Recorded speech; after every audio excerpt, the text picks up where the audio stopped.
Hello and welcome to the channel. As always, like the video, and if you enjoyed the story, leave a comment on if you would want more. This fan fiction was not created by me, but in the description there is a link to the fanfic so you can show your support to the creator and read along. Without any more delay, let's dive into the story. Akatani breathed in and out hard as a thunderous roar of applause and cheers threatened to send the roof of the stadium clear into the air.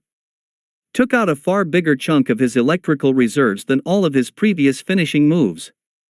But despite feeling as if both a truck, a steamroller, and a Shinkansen had ran over him, he was elated. He had defeated Bakugo once again, delivered a crushing blow to an ego which despite many attacks still refused to deflate, although in hindsight, he should have known that not even a defeat in front of the entire country would change Bakugo's abhorrent behavior, but he was riding a high here, so forgive him, if you will. Furthermore, he had come out the victor of the sports festival. Fighting back the exhaustion from claiming him into the peaceful slumber of unconsciousness, Akatani raised his head to face the cheering masses. With a look of grim determination, he clenched his fist and punched it into the air, only serving to excite the spectators and raise the decibels of the cheers even higher.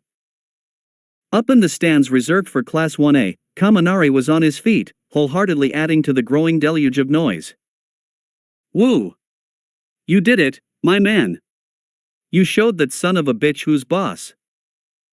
Jiro and Yayarozu were applauding with the rest of the stadium, while the rest of the class were discussing the final match. That was so manly, what Akatani did, Kirishima gushed.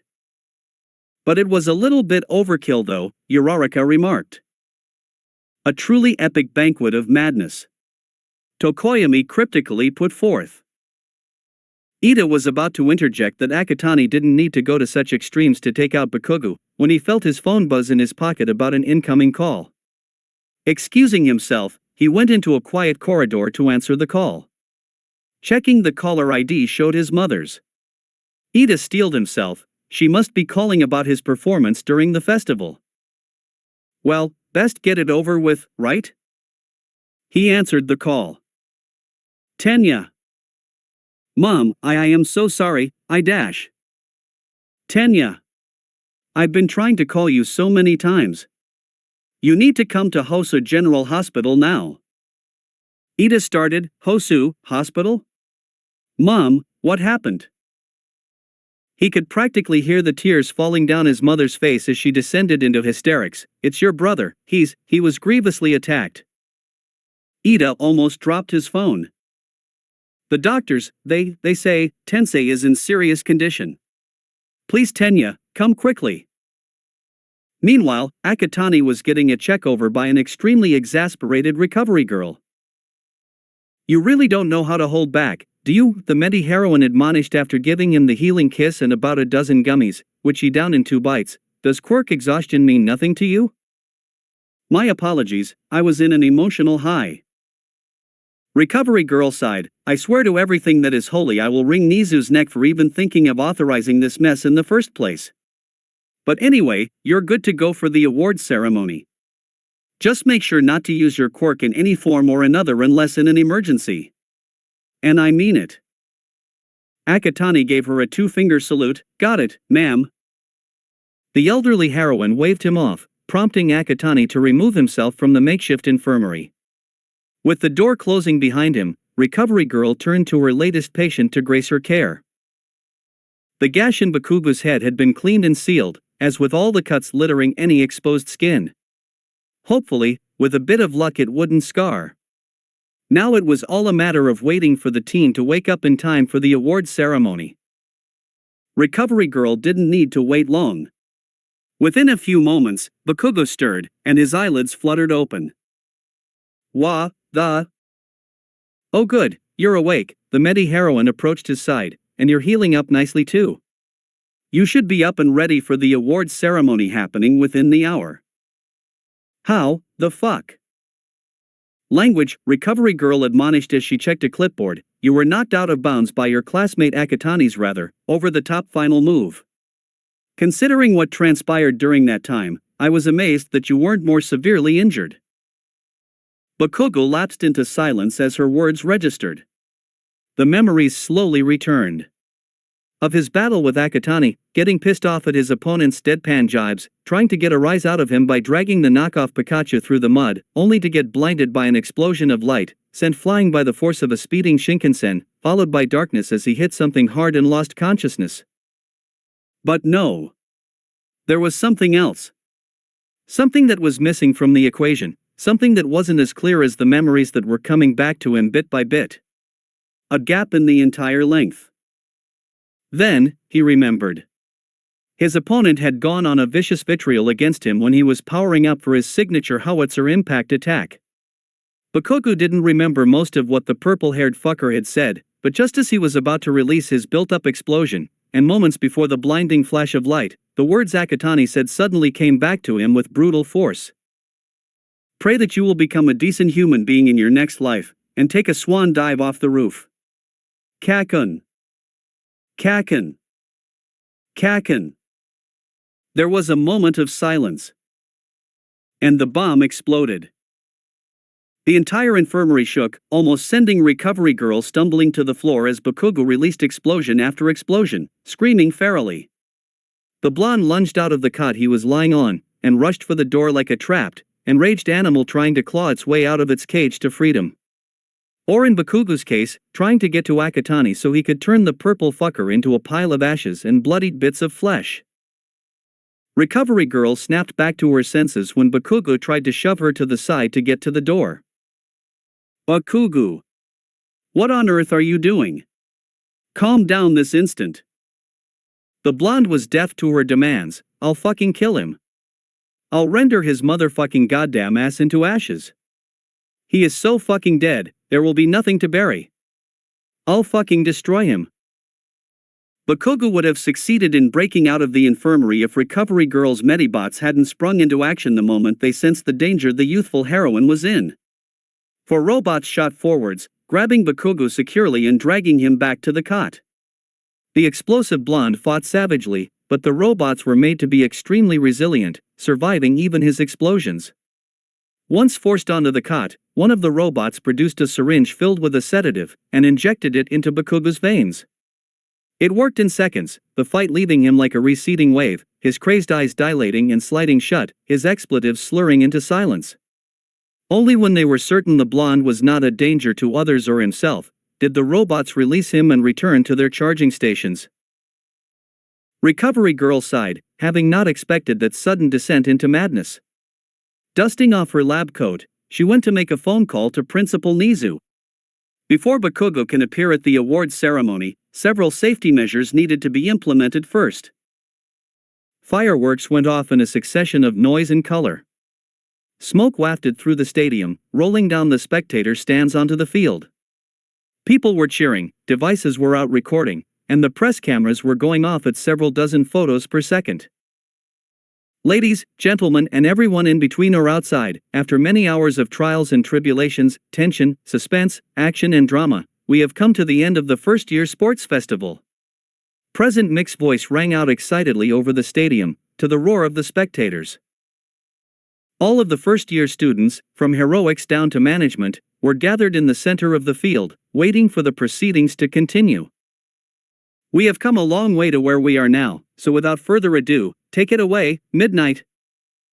The R18 heroine flashed a thumbs up, thank you Mike. Now I understand that we might be exhausted from all the excitement and running our throats hoarse throughout the day, but I hope we can scrape just a little bit more cheer to congratulate our top 3 finalists. The spectators showed no sign of quietening down. That's right, Midnight nodded, it is time for the awards ceremony. Celebratory music began playing loudly through the speakers, followed by more fireworks. Behind the R18 heroine, there came a great blast of smoke and confetti. There was a slight rumble, and a podium of 3 different heights began rising behind the smoke and falling colored paper.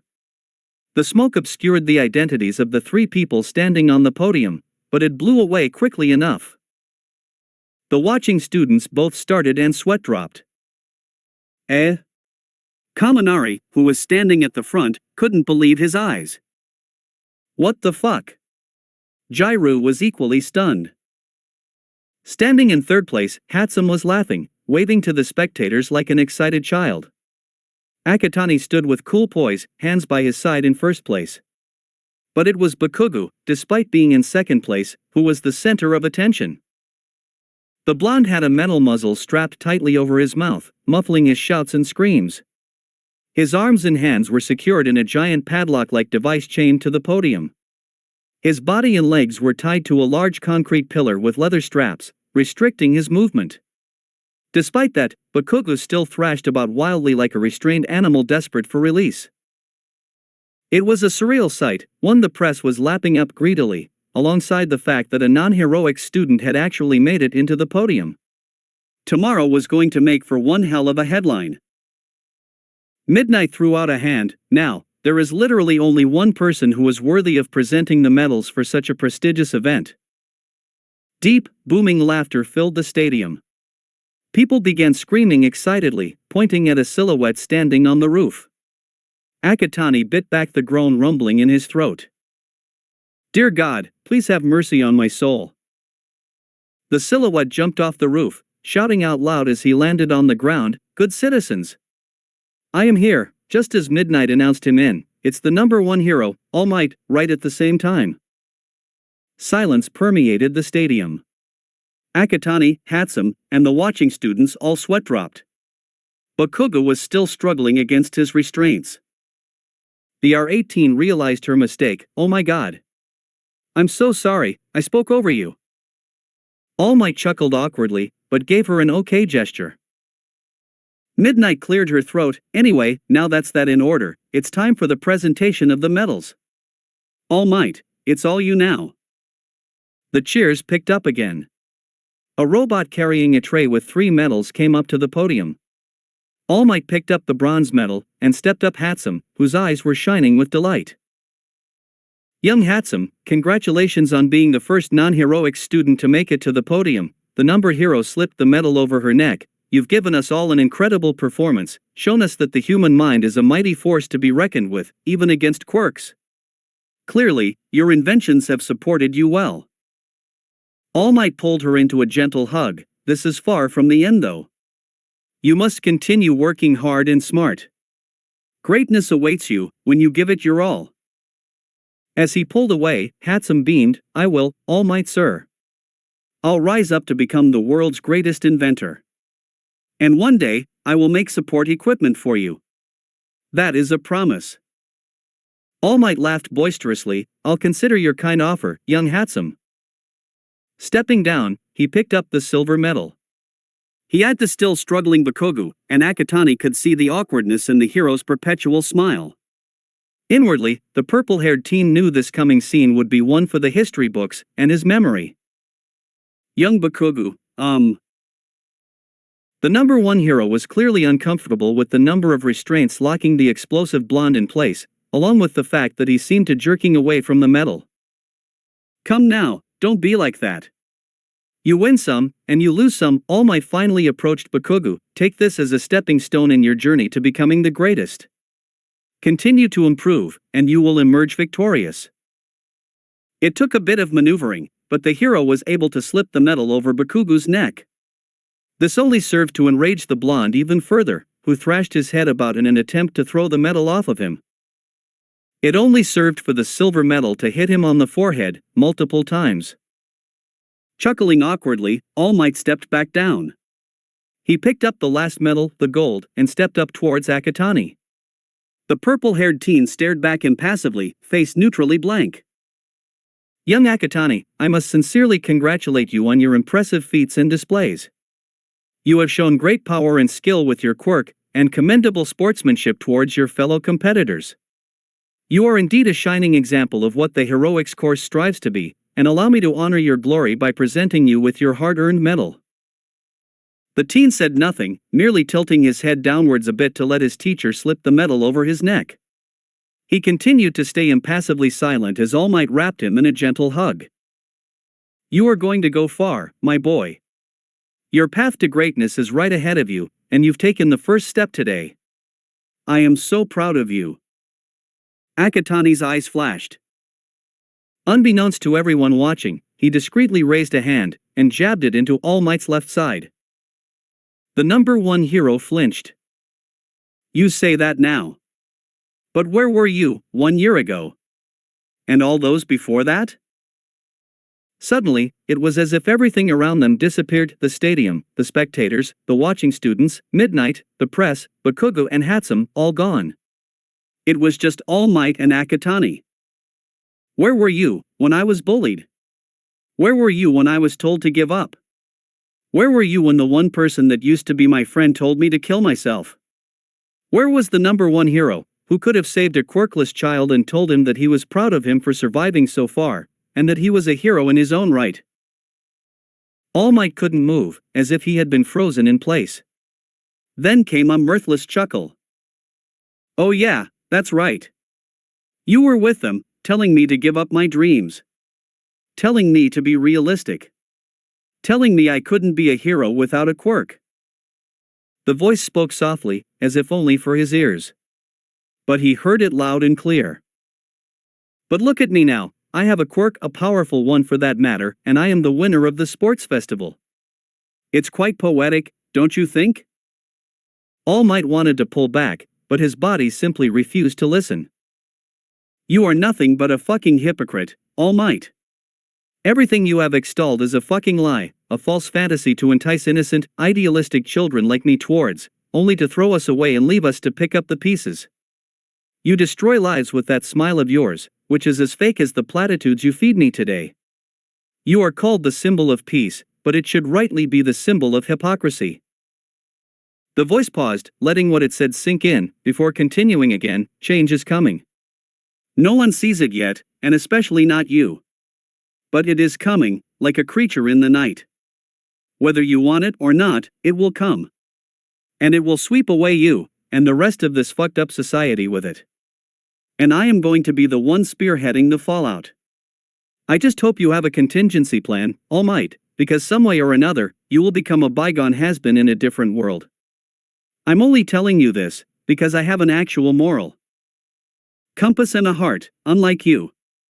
Be prepared, hero, because your days are numbered. Just like that, All Might was released from his bind, feeling returning to his stiff body. He jerked away from Akatani, as if stung by a bee, his smile somewhat forced from what he had heard. Akatani tilted his head slightly. All Might sensei? Is everything alright? You seem kind of tense. The number one hero hesitated. He knew from the voice that it came from somewhere close by, like literally by his ear. And literally the only person capable of doing so was young Akatani. But the voice, it dripped with contempt and barely restrained hatred, and Akatani asked his question with concern, if monotonously. There was no way the two could be connected, right? All Might released a breath. He was just imagining things, must be from older age. It's fine, young Akatani. I thought I heard something. The number one cleared his throat, turning to the watching eye students, and there you have it, dear students, the winners of this year's sports festival. But let's not forget for even a second, that it could have been any one of you who could have been standing on that podium today. Reflect on your performance. For you have challenged yourself and others, learned something new, and pushed yourselves to greater heights never before seen. He spread his massive arms wide. The buds of today will rise to become the heroes of tomorrow. And it fills me with pride to see the next generation grow strong and brave. As such, the number one hero suddenly boomed, pointing to the sky. There is only one more thing that is to be said before we close the day. Say it with me with your loudest voice, everyone. Plus ultra. The entire stadium erupted into cheers and applause. Midnight let the noise continue for several moments, before drawing the attention towards her, and that's it, everyone. We have come to the end of this year's sports festival. I hope everyone had an amazing time today, but while the main events have finished, the food and games stalls will still be around until 6 p.m. this evening. So go have fun, everyone, and we'll see you all next year. The crowds gave one last round of applause, and things would have wrapped up there and then, if Akatani hadn't suddenly come forward. Kayama-sensei, if I may speak? All eyes were now on the champion. What's the matter, Akatani-kun? There's something I need to say. But don't worry, everyone, I won't take long. Silence hushed the stadium. Despite what all might said, my win in this year's sports festival was not just due to my strength and skills from my quirk. There were those who supported me right up to this very moment, and they too shared an integral factor in allowing me to clinch the gold today. Akatani stared straight at the cameras that were broadcasting his impromptu speech to the world. Mom, as you are watching, I want to thank you for being a pillar of support all the way to my victory. I can't think of a greater parent than you who displays her own resilience against a cruel world who revels in destroying innocent lives for sport. You are truly a hero in your own right, Mom, and I love you so much. The spectators were moved and made it clear with thunderous applause. Back in Mizudafu, Inko was shedding tears of pride and joy. Not that she hadn't already been doing so ever since her son stepped up to the stage at the beginning of the festival and gave his opening speech, but you get the idea. Akatani waited for the applause to die down, and there's one more person I need to thank. Kaminari, can you step forward please? Suddenly, the whole world was on the blonde electric quirk student, as were every screen that the sports festival was being broadcasted on, including Inko's. Kaminari minutely flinched at suddenly being singled out by his friend and crush, so it was only slightly less terrifying, and becoming the center of attention, especially when the confused whispers from his schoolmates reached his ears. Nonetheless, he did as he was requested, moving away from the students with a few steps forward. Everyone watched Akatani step down from the podium. He came up to Kaminari, and to the surprise of everyone watching, live or on their screens, he took the blonde's hand and went down on one knee. The press went absolutely crazy, snapping photos like machine gun fire. Kaminari, I never expected that you would become my friend when you chose to sit with me at lunch during the UA practical exam. At the time, I had no intention of making friends, and I lashed out at you thinking that you were trying to get in my way. For that, I sincerely apologize. It's okay, Akatani, Kaminari stuttered, why you made it up to me by saving me. At the same time, you reminded me of what it meant to be a true hero, Akatani continued, and somehow, through some work of fate, or rather your decision to attach yourself to me by the hip, we got to know one another, and before I realized it, you became my friend, and someone I have come to care a great deal for. Kaminari's face exploded in red. People in the stands ahead, their phones out recording the entire scene. We've only known each other for less than a year, but you've done so much for me as a friend, I cannot begin to thank you whatever creator up there has done to make who you are. And, if you are willing, I wish to progress beyond friendship with you.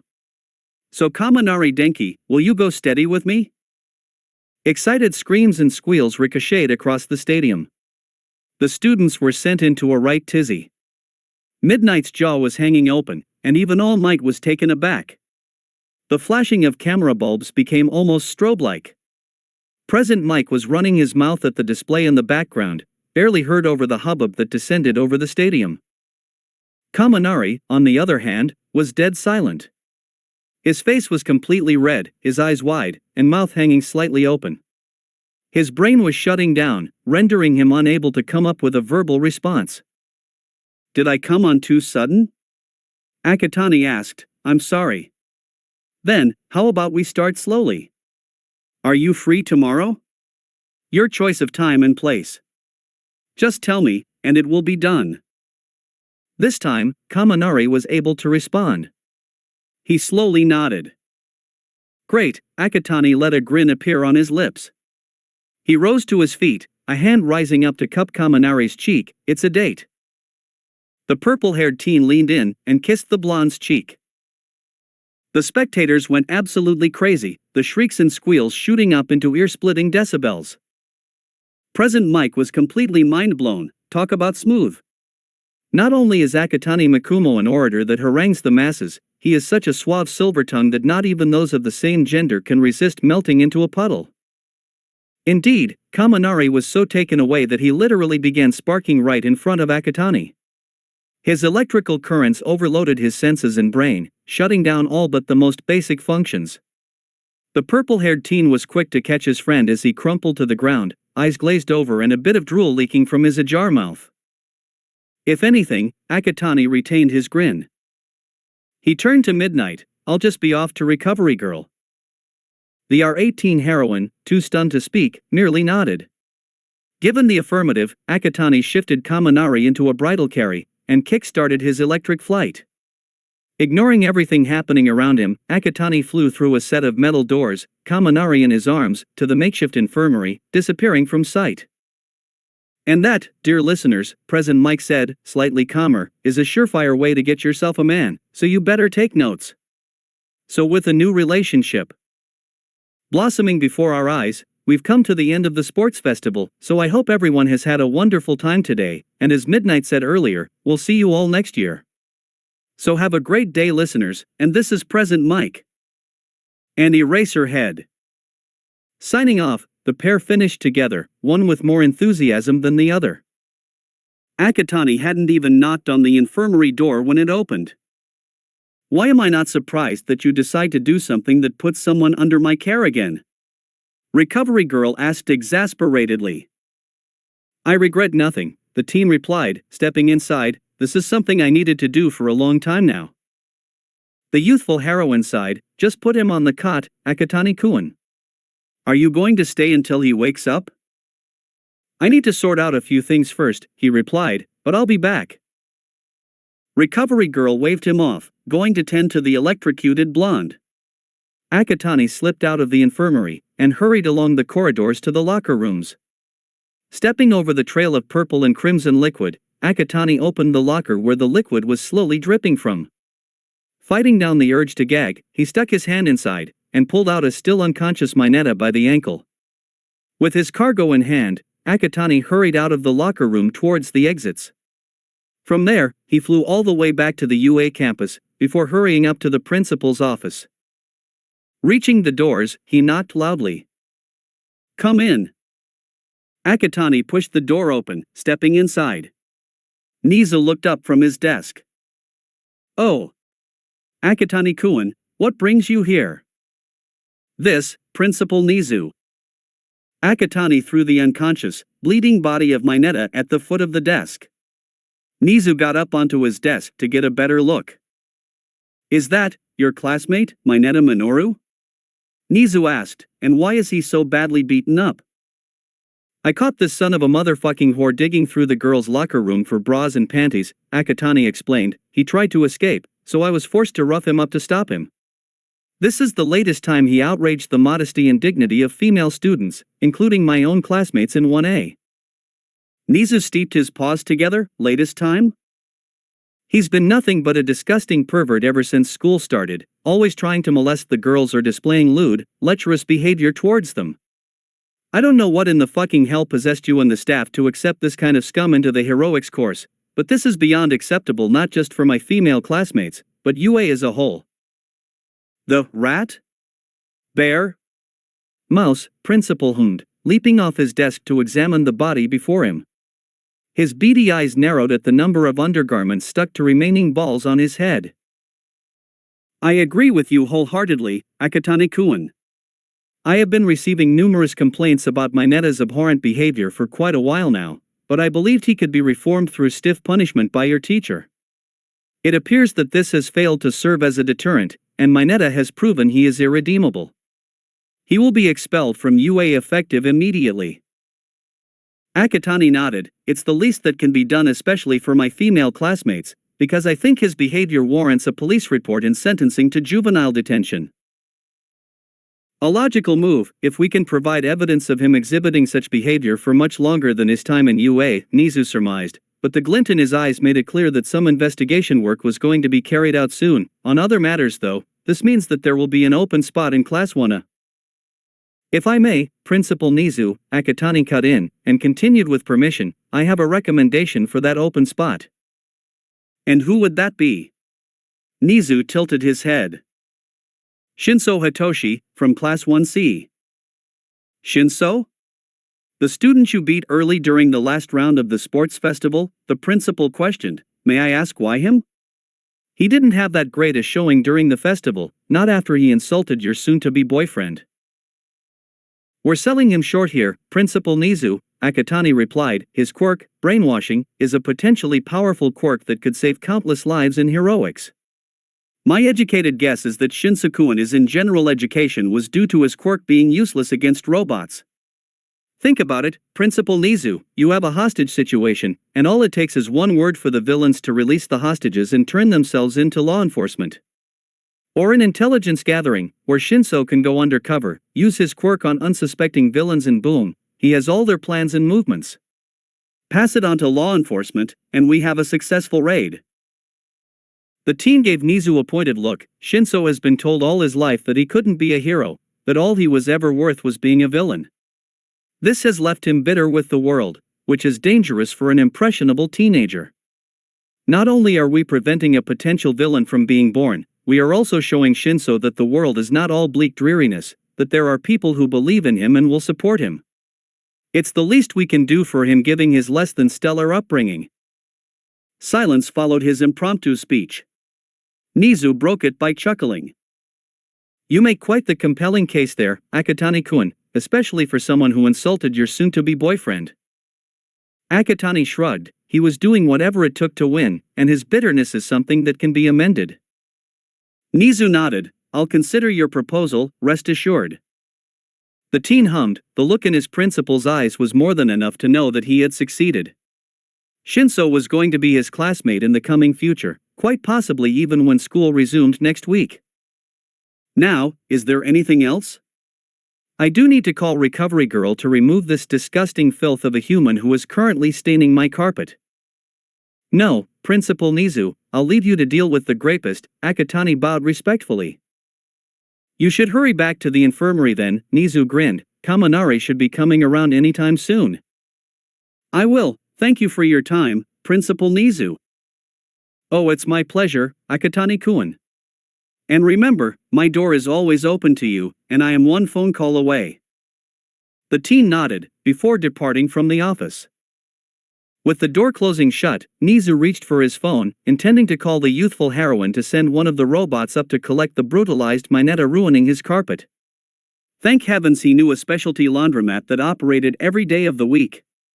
He quite liked his carpet, after all.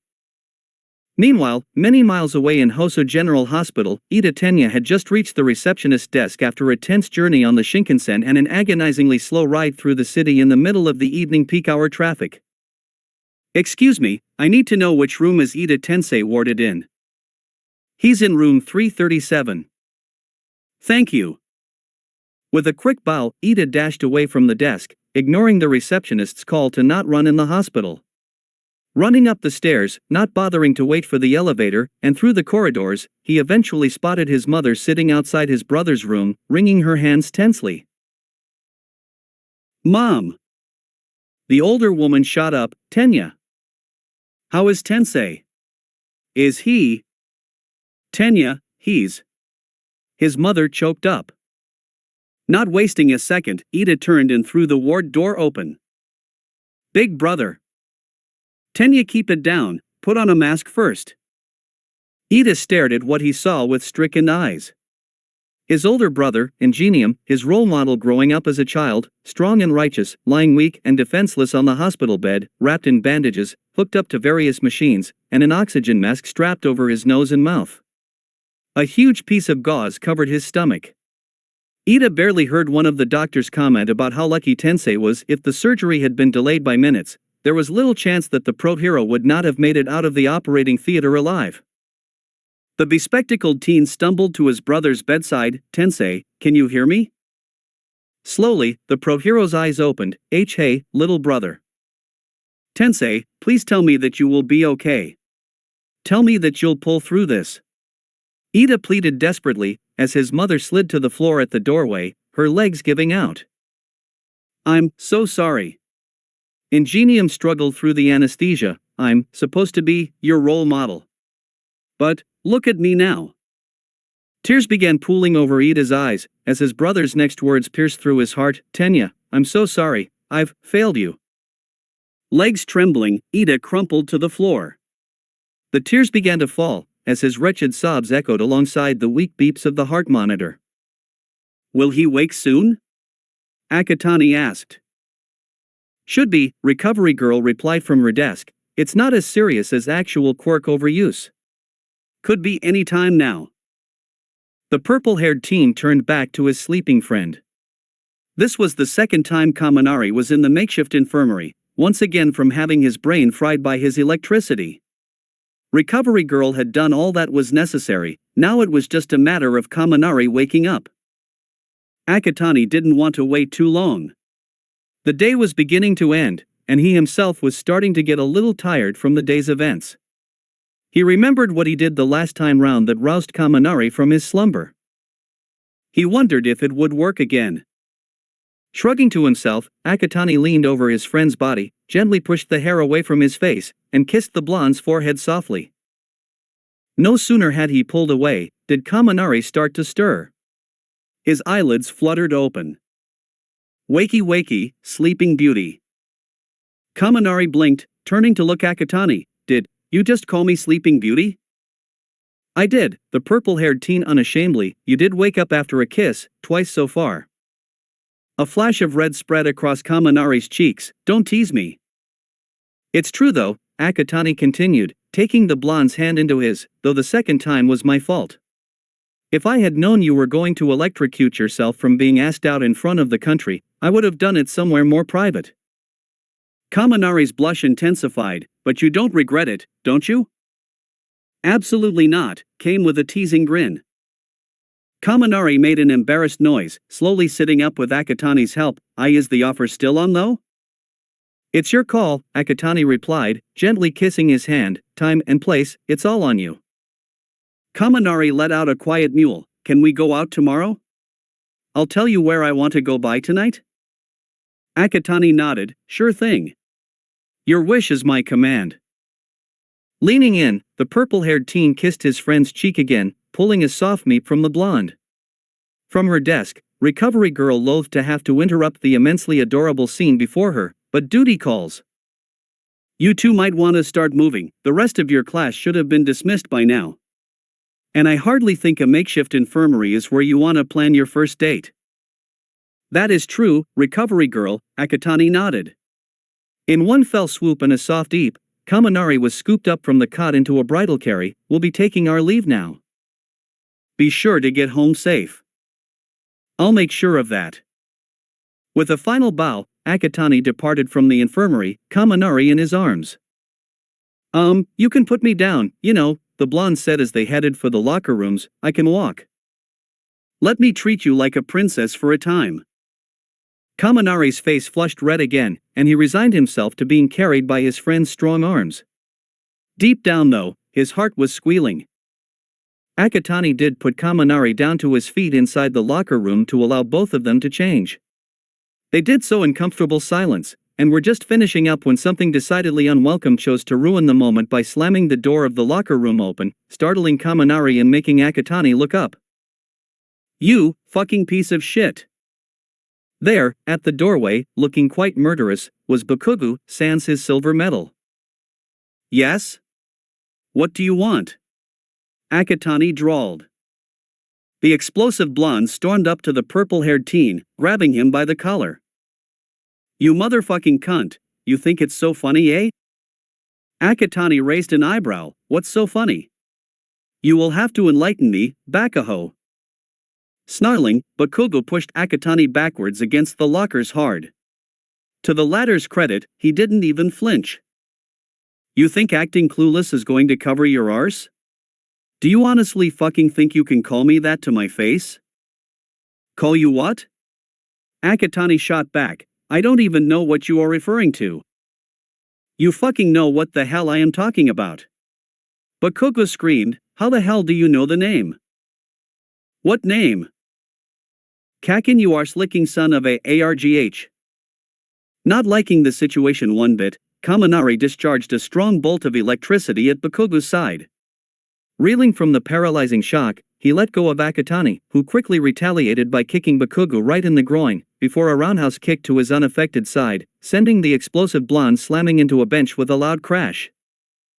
Bakugo groaned in agony, as Akatani advanced upon him. I don't know what the ever-loving fuck you are going on about, Bakaho, but this doesn't give you the right to threaten me. I'd understand it slightly more if you were still salty about your loss, but I know instinctively that this goes far deeper than you being a sore loser. But as you can probably guess, if you use your pea-brain hard enough, I don't have any idea what Kakin is, nor have I ever or will call you that. Now I suggest that you leave us alone. I already had one rotten bunch of grapes expelled from the school, and I can easily do the same for you. I'd be mindful of my actions if I were you, Bakao, for karma does not play favorites. Turning on his heel, Akatani slung his bag over his shoulder. Kaminari, let's go. Casting one last disturbed look at the fallen blonde, Kaminari quickly packed away his things and hurried to Akatani's side. The pair left quickly, leaving Bakugo to stew in his pain and, eventually, pick himself up. Since Akatani still wore his steel-toed boots, Bakugo wouldn't be getting up for quite a while. The pair walked in silence through the corridors towards the exits. Kaminari could see Akatani neutrally fuming over what happened. He didn't like it. He didn't like seeing his friend, soon-to-be boyfriend, in such a negative state. A distraction was very much needed and in order. Kaminari's hand took Akatani's, and interlocked their fingers. Akatani squeezed the blonde's hand slightly to know the sentiment was accepted.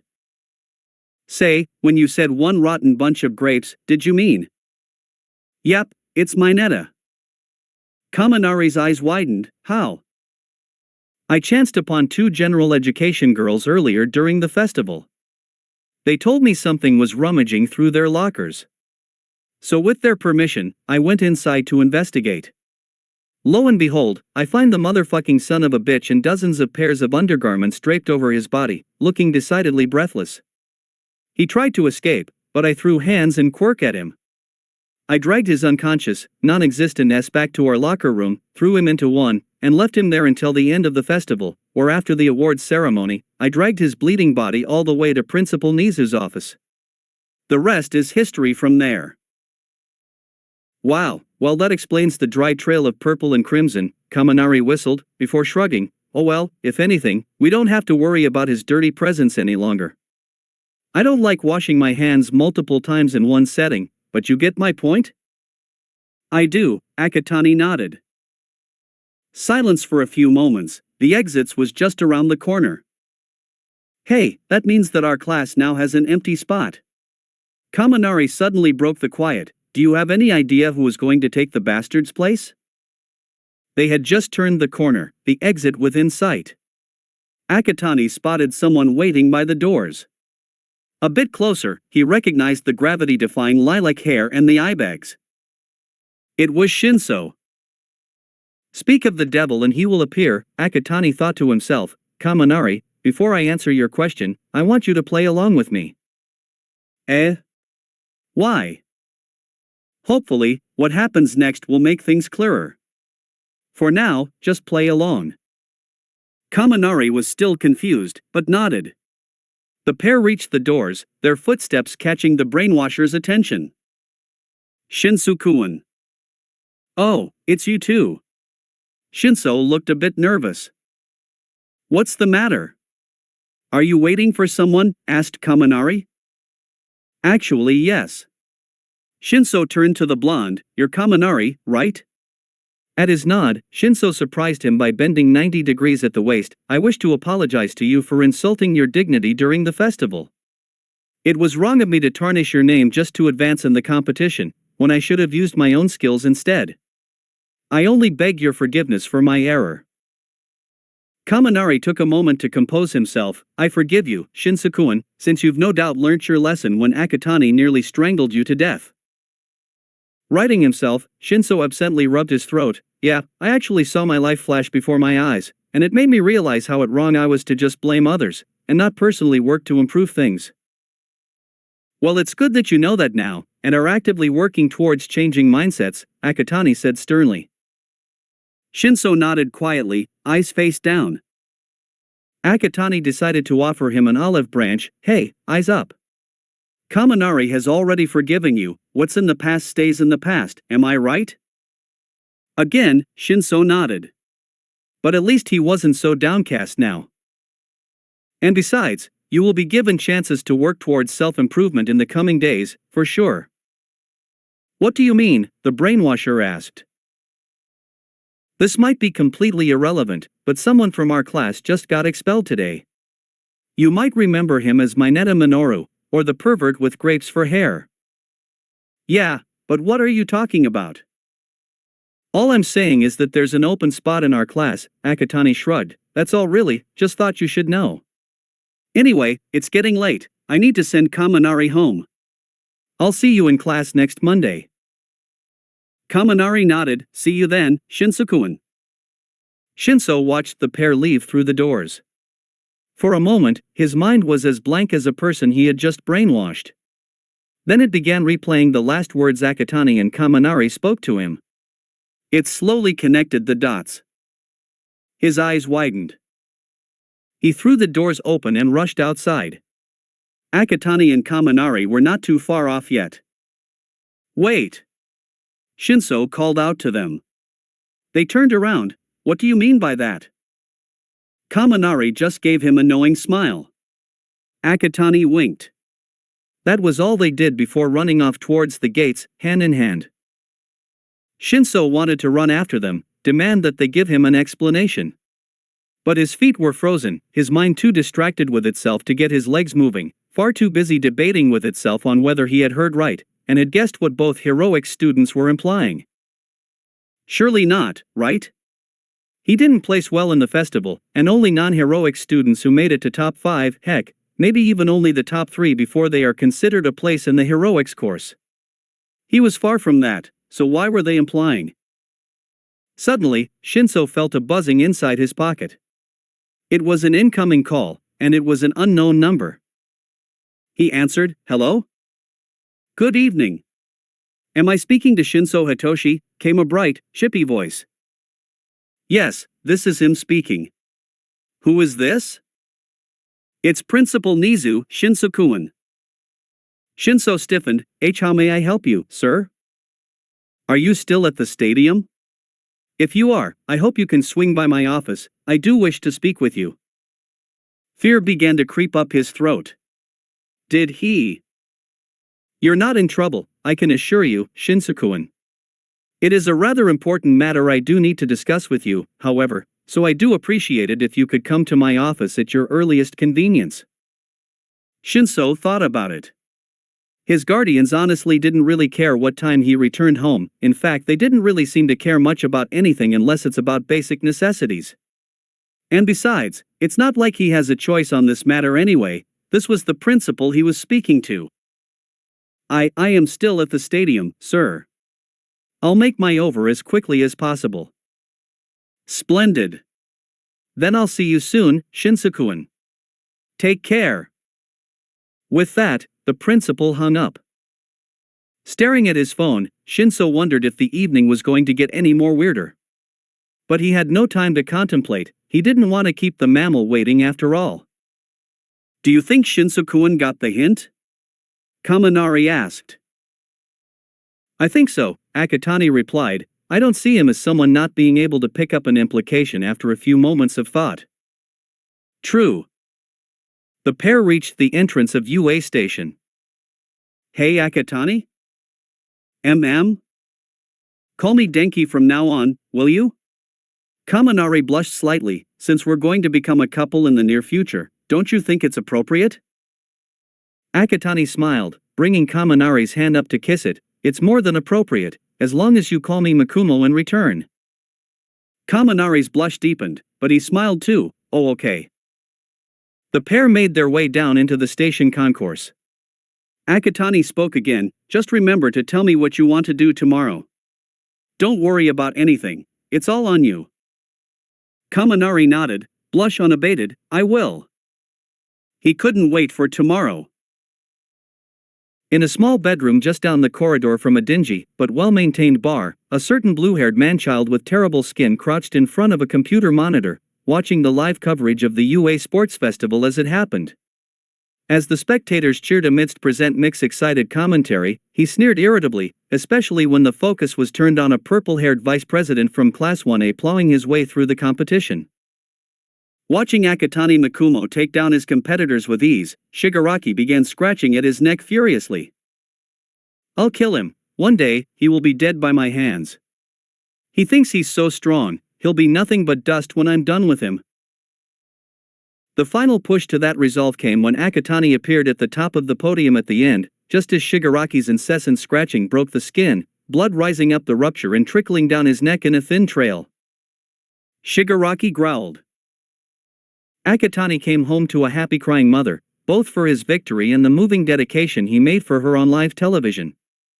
Akatani swore he could feel his bones creak from the suffocating bear hug she subjected him to when she was too overcome with emotion to speak. Once the tears were wiped away, she had released her son from her death grip and calmed down enough to be coherent. Inko asked if his confession to Kaminari was genuine, and that he was truly serious in taking the blonde out on a date. He nodded. My feelings for Denki have blossomed into true love, Mom. I care for him deeply, and I know this is far too early for me to say, but I will go to the ends of the world to make him the happiest man alive. With feelings so pure, Inko was all for her son taking his date out for the day. She then began fretting over what her son was going to wear, what food she had to cook if he were to bring Kaminari home for dinner, or if she had to prepare food for them tomorrow for a picnic, or... Akatani stopped his mother before she could work herself into a frenzy. Mom, calm down.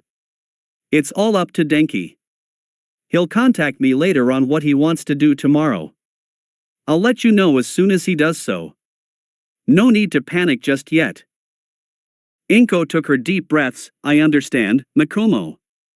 But my baby's going on his first date tomorrow.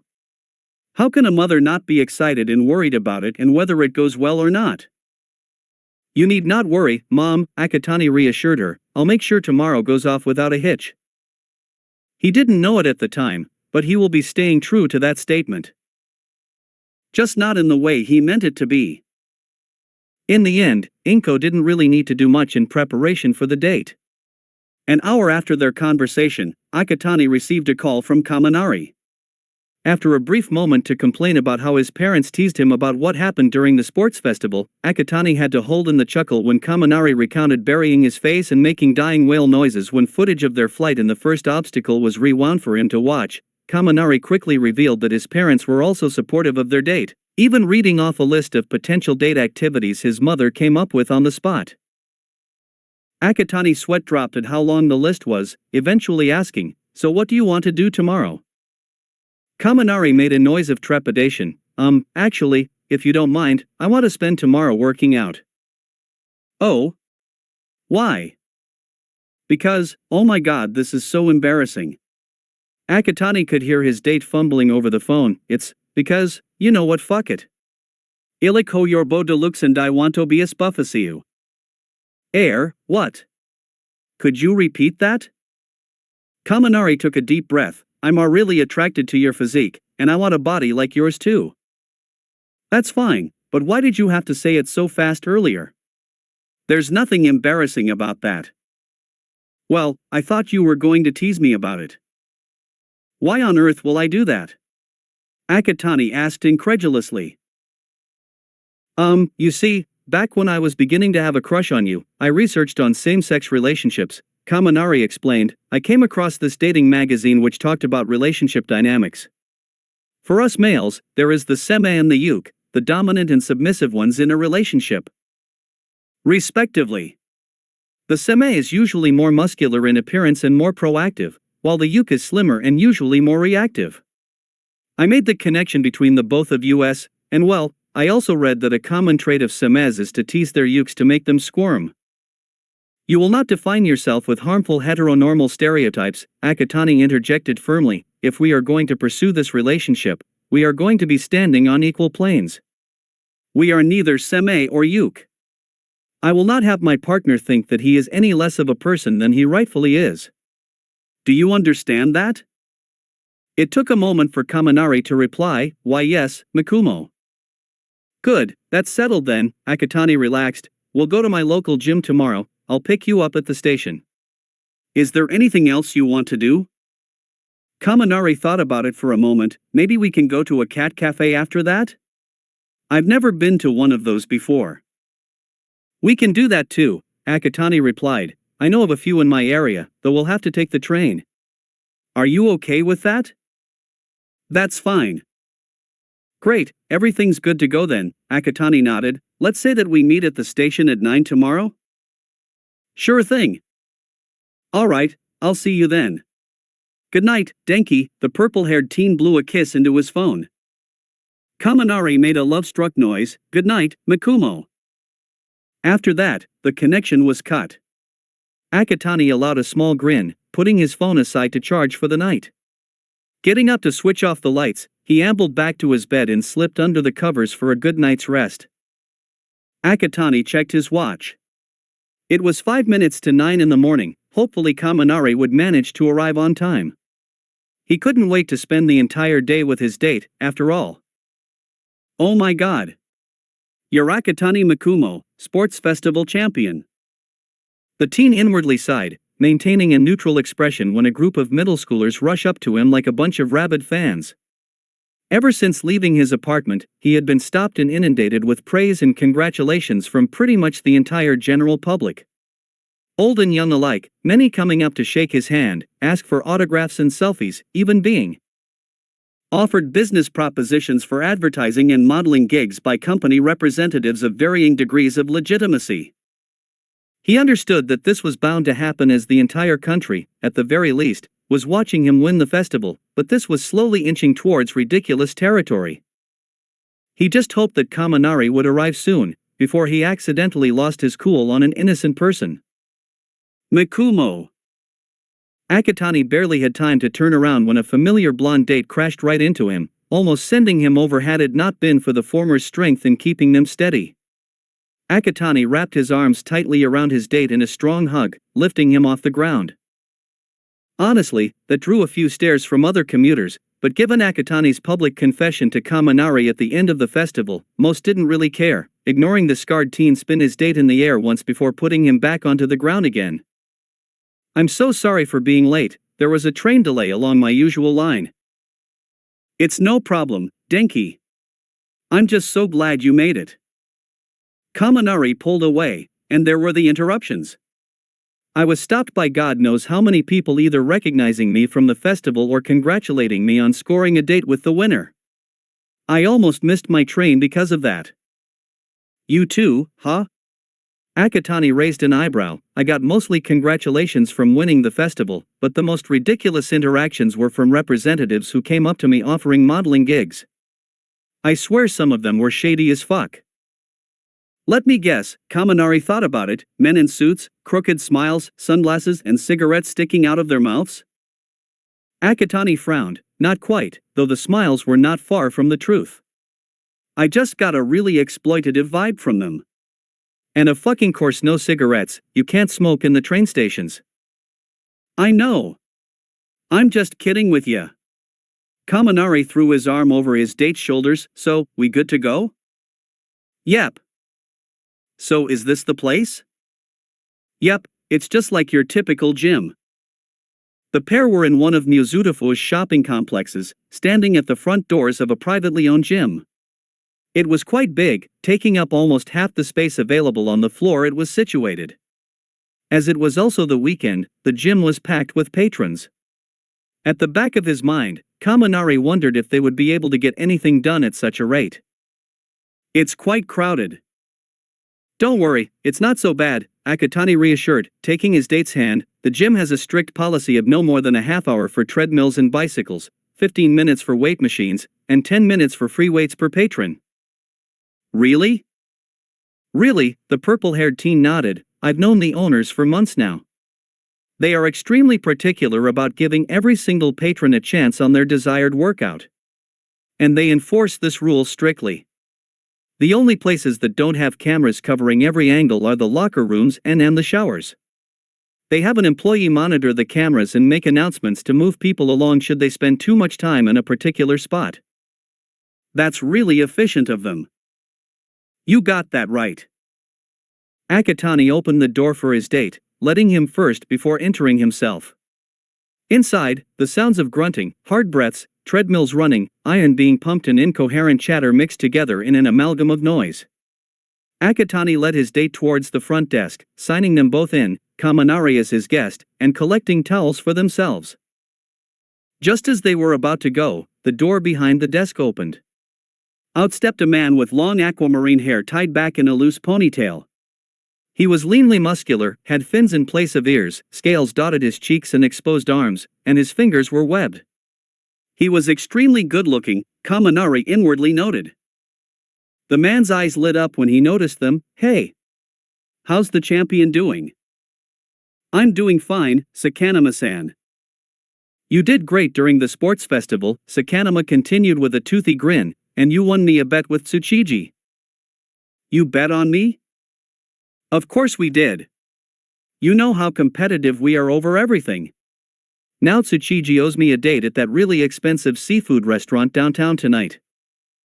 I'm not one for betting, but at least I'm glad that you're able to have a wonderful evening with him, Akatani replied. Oh yeah, I'm sure you already know this from TV, but this is my date, Kaminari Denki. Denki, this is Sakanama Ankai, one of the owners of the gym. It's a pleasure to meet you, Sakanama-san, Kaminari bowed.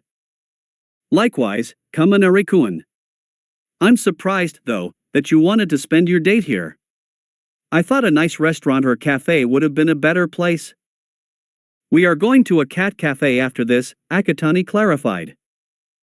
But I want to build up in my strength, Kaminari added, and also because I want to be as buff as Mikumo. Sakanama chuckled. I feel you, bro. One of the things I can't beat Tsuchiji at is being as buff as him. Honestly, when someone has been working out since the age of 4, it's hard to top that one. I heard my name being mentioned, came a deep, gravelly voice. From the door came a tall, huge man with a buzz cut and muscles so big it would put any seasoned bodybuilder to shame. He also had skin that had a stony appearance and his fingers looked like they were made of soil.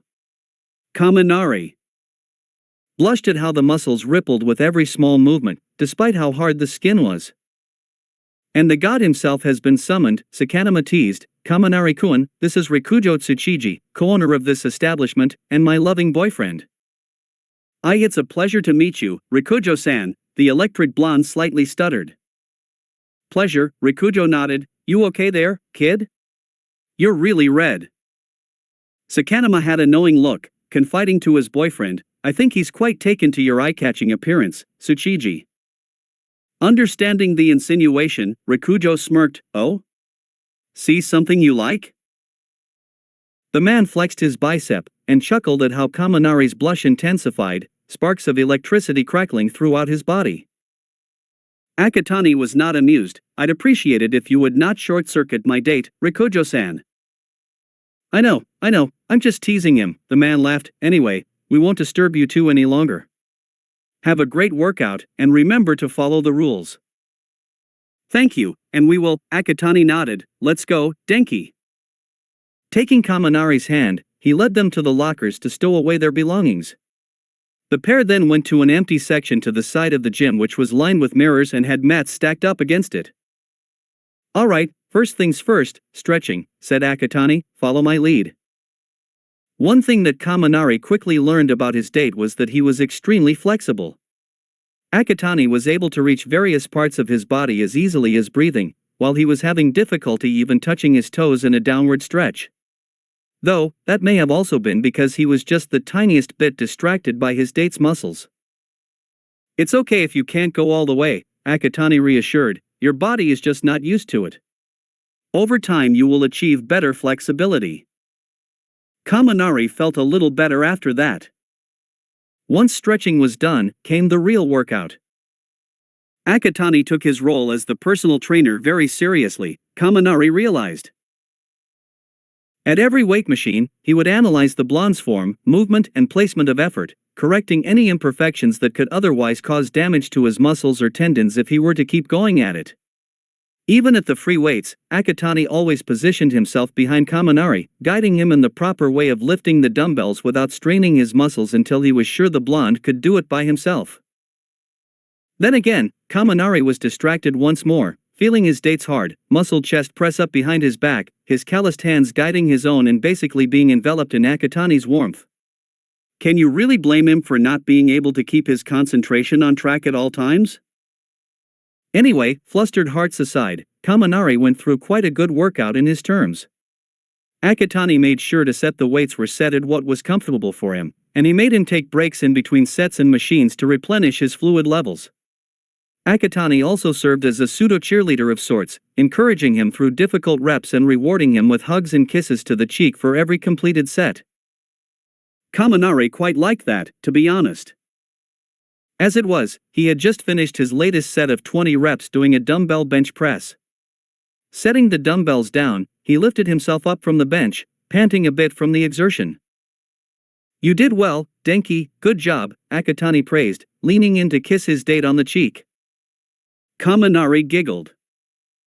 "Disgusting, fucking fags." That was when everything came crashing down. Both teens slowly turned around. "What did you fucking call us?" It was a middle-aged man, with splotchy skin and the beginnings of a beer belly. He sneered, "Fucking faggots, that's what you are. Freaks of nature." At first, no one seemed to notice, or even pay attention to what the man had just said. But everyone quickly did, when Akatani stepped forward, crackled his electricity into his fist, and punched the man right in the cheek, dislodging a yellowed tooth from his gums.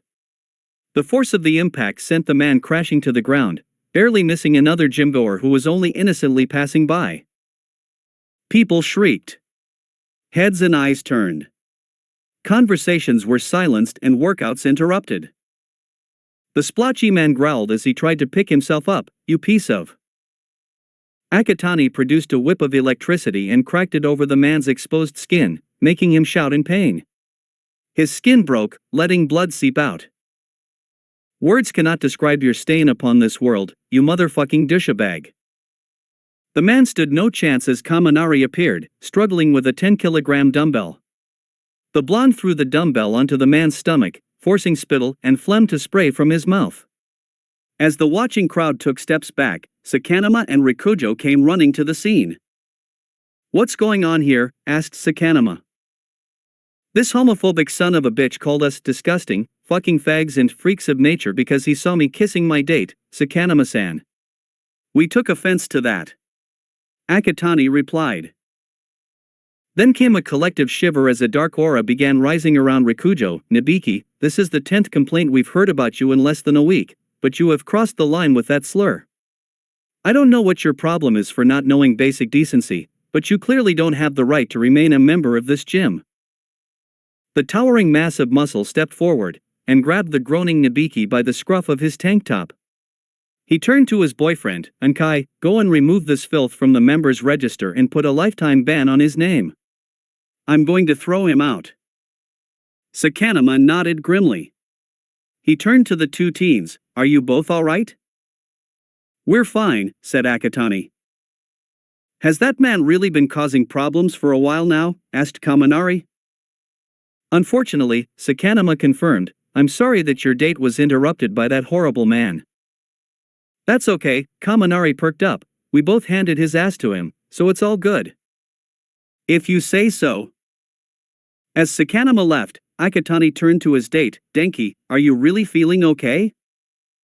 The electric blonde sagged a little. "To be honest, it did hurt when that bastard threw that homophobic slur at us." "Were there previous times that you were the victim of such hate speech?" asked Akatani. "This was the first time I was targeted personally," Kaminari revealed, "but back in my old middle school, I would often witness homophobic attacks on my classmates and schoolmates on a daily basis." "Didn't the teachers do anything?"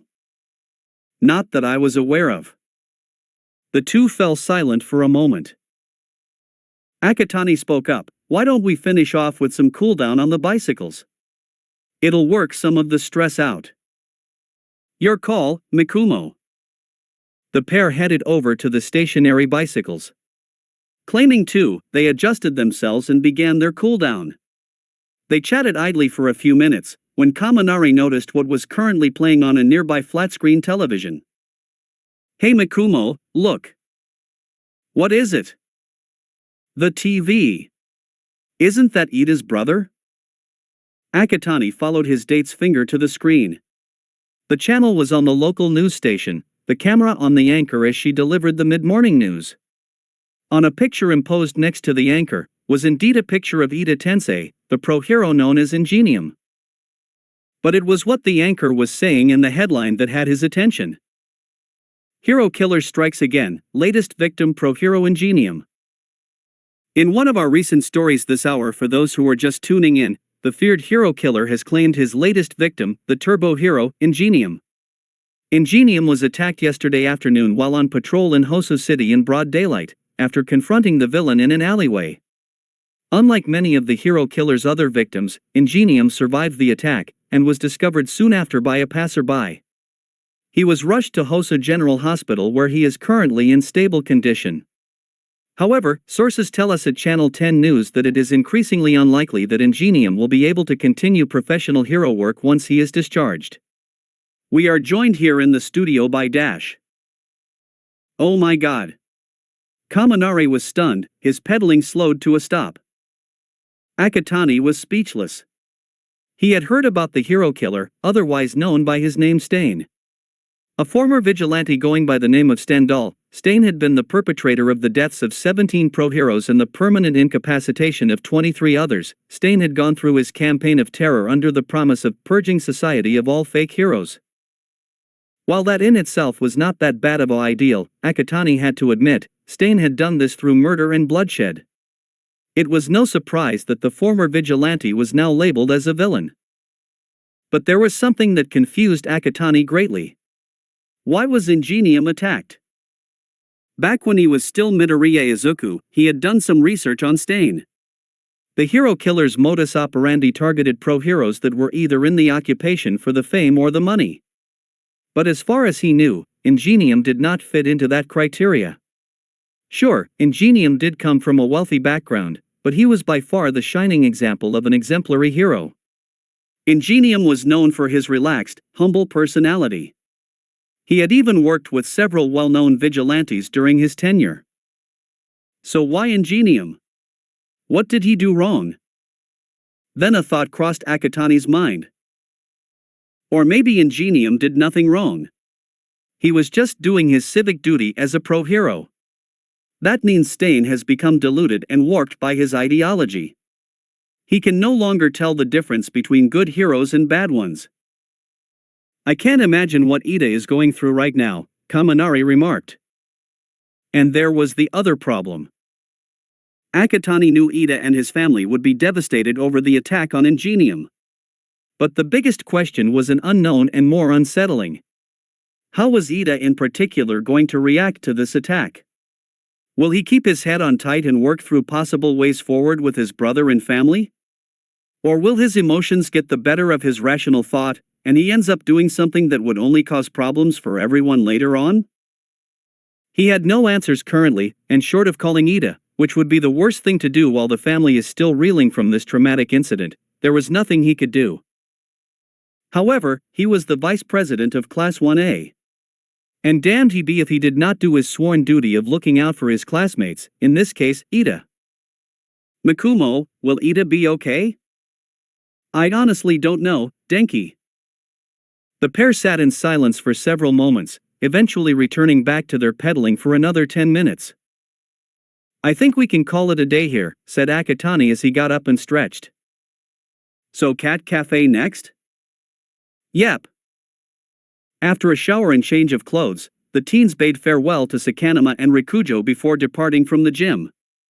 They made their way to the train station, hand in hand, chatting idly as they took the train up to northern Mizurufu, followed by a 20-minute walk to the Cat Cafe.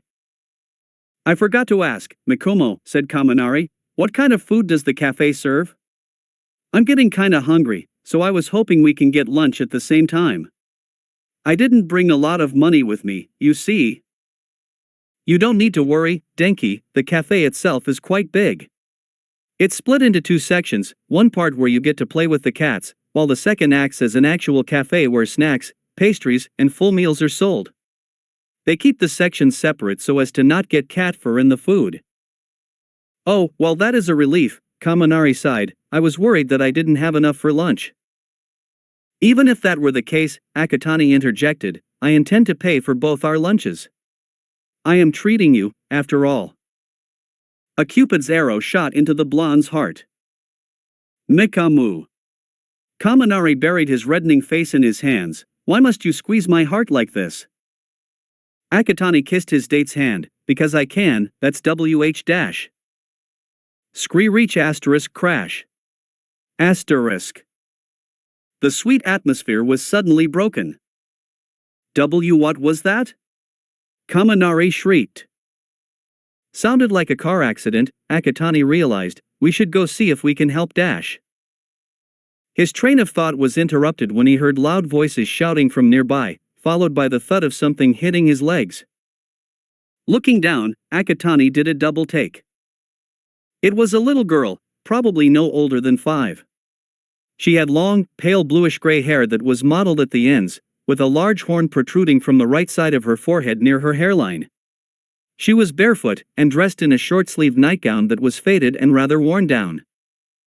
But what immediately made Akatani concerned was the bandages covering her arms to her wrists and her legs down to her ankles.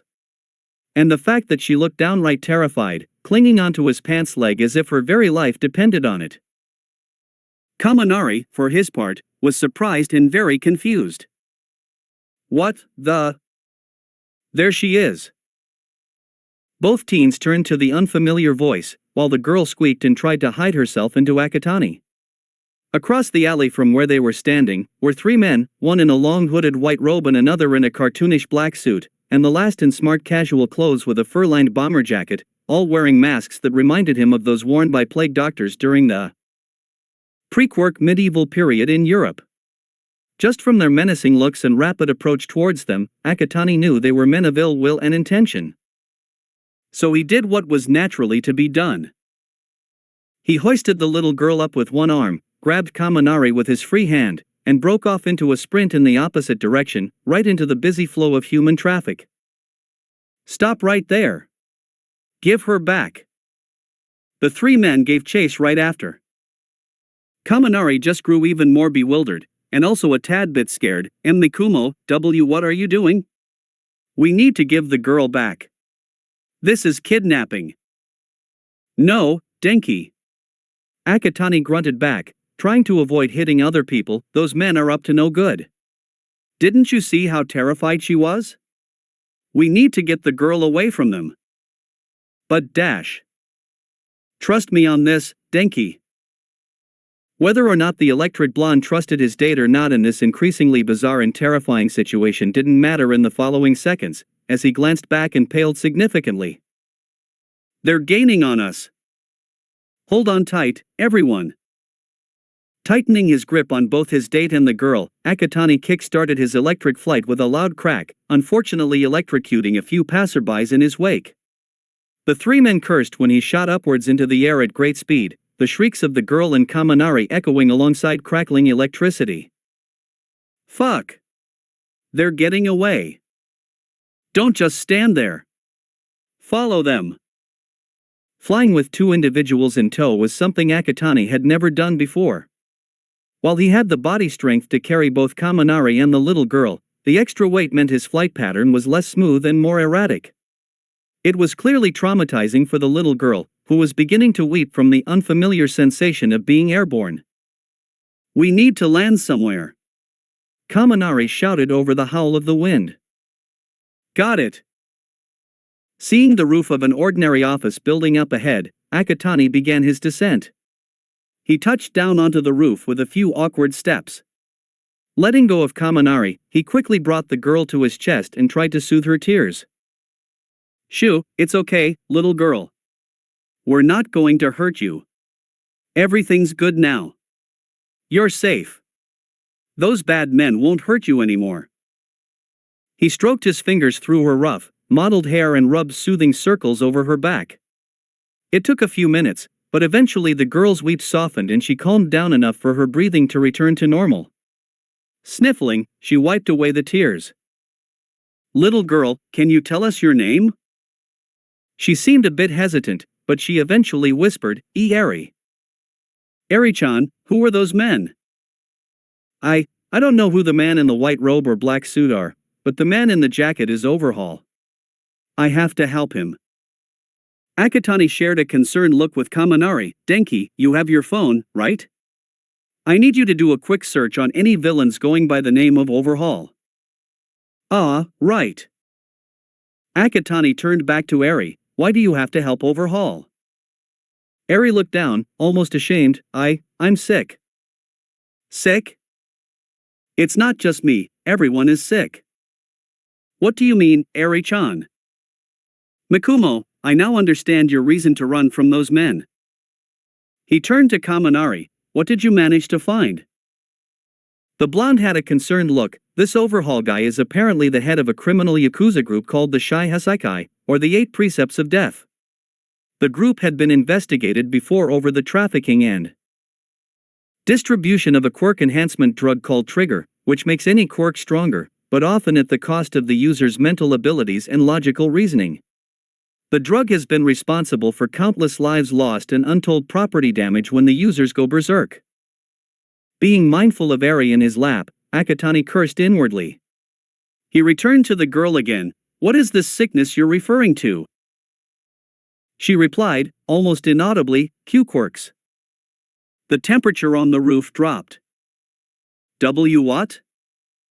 "Oh, Overhaul said the world is sick because of quirks. He wants to cure the world of the sickness." Kaminari became stricken with horror. Akatani tried his best to maintain his cool. "And how does Overhaul intend to cure the world of this sickness?" Eri glanced at her bandaged limbs. "My sickness is in my blood," Overhaul says, "and my blood cures others of their sickness. Overhaul takes my blood to put into other people, curing them." Kaminari looked ready to puke, and Akatani's calm mask cracked. However, there was no time to dwell over the horrifying revelations, for they had company. "Hand the girl over." Kaminari scrambled over to Akatani, who kept Eri close. The 3 men who had been pursuing them earlier had arrived onto the roof, trapping them.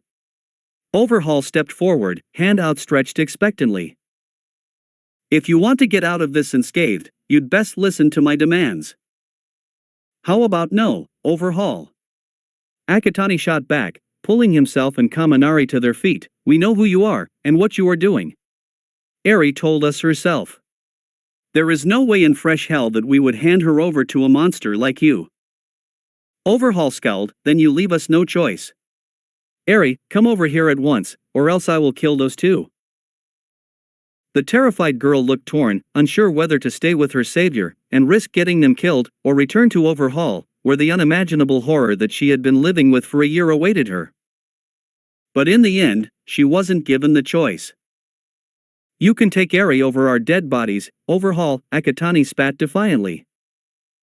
Overhaul turned to his associate, Chronostasis. The man in the white robe nodded.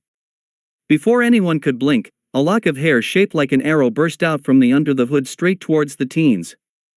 It was only through Akatani's lightning-fast reflexes was he able to pull Kaminari out of the way, the hair just missing the blonde and embedding itself into the concrete wall. "Denki, hold on to me and Eri-chan tight." Akatani did a leap, and threw the 3 of them off the roof. A few seconds of freefall in, he activated his electric flight again. Rising back up to the roof's level, he dodged another arrow of hair. Chronostasis growled, and fired another arrow. Only this time, Akatani was ready. The teen, at the last second with his free hand, grabbed the hair around the shaft. And with a sharp, strong tug, pulled the robed villain off the roof before immediately letting go. Overhaul tried to use his quirk to save him, but a blast of electricity distracted him from saving his associate.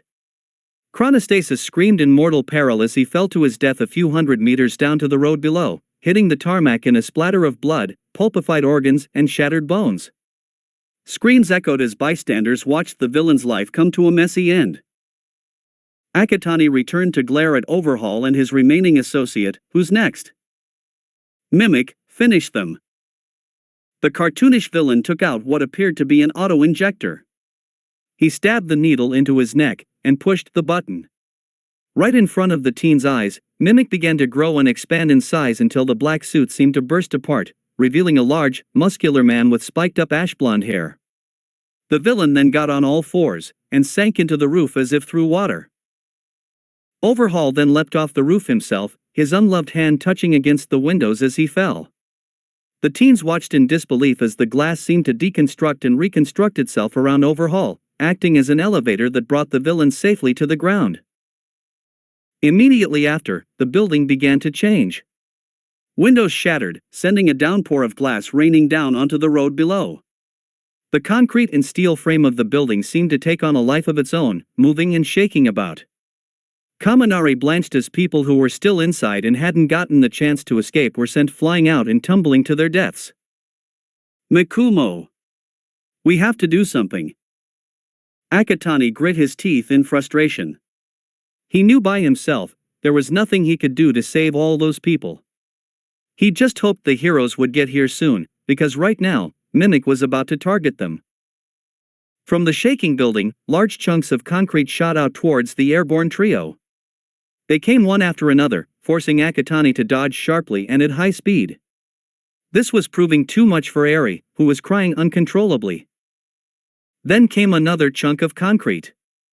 It hurtled towards the airborne trio just as Akatani dodged the previous one and was still reeling from the inertia.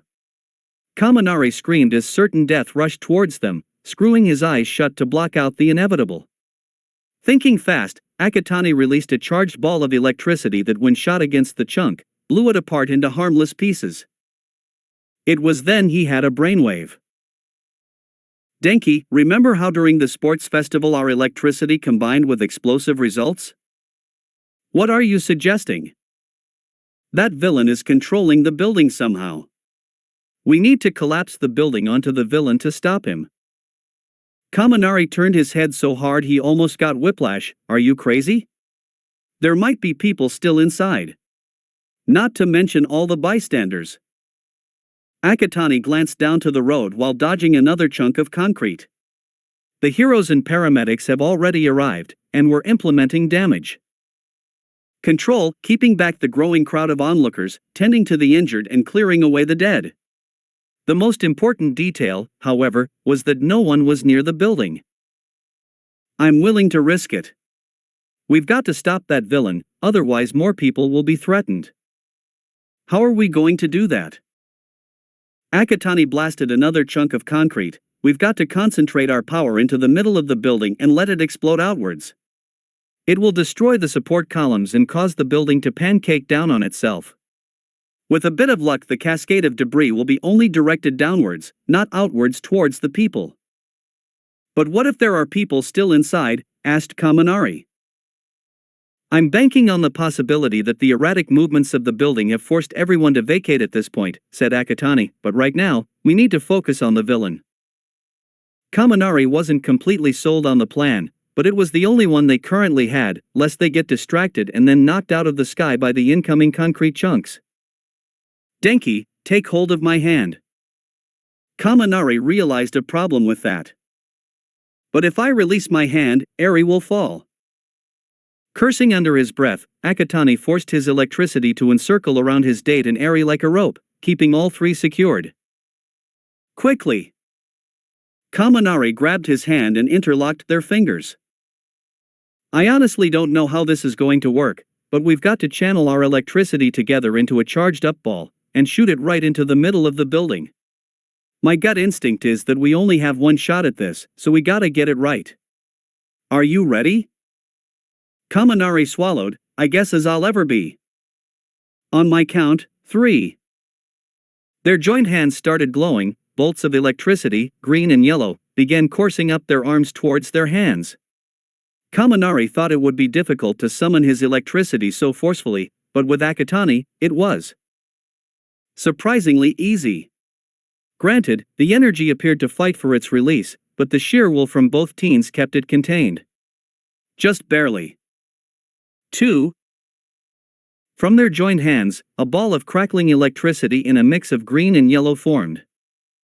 1. The ball grew until it was the size of a bowling ball. Now! Kaminari didn't care about anything, other than releasing the built-up electrical power created between him and his date. There was a loud crack, and the ball blasted from their hands and shot straight into the building through a shattered window.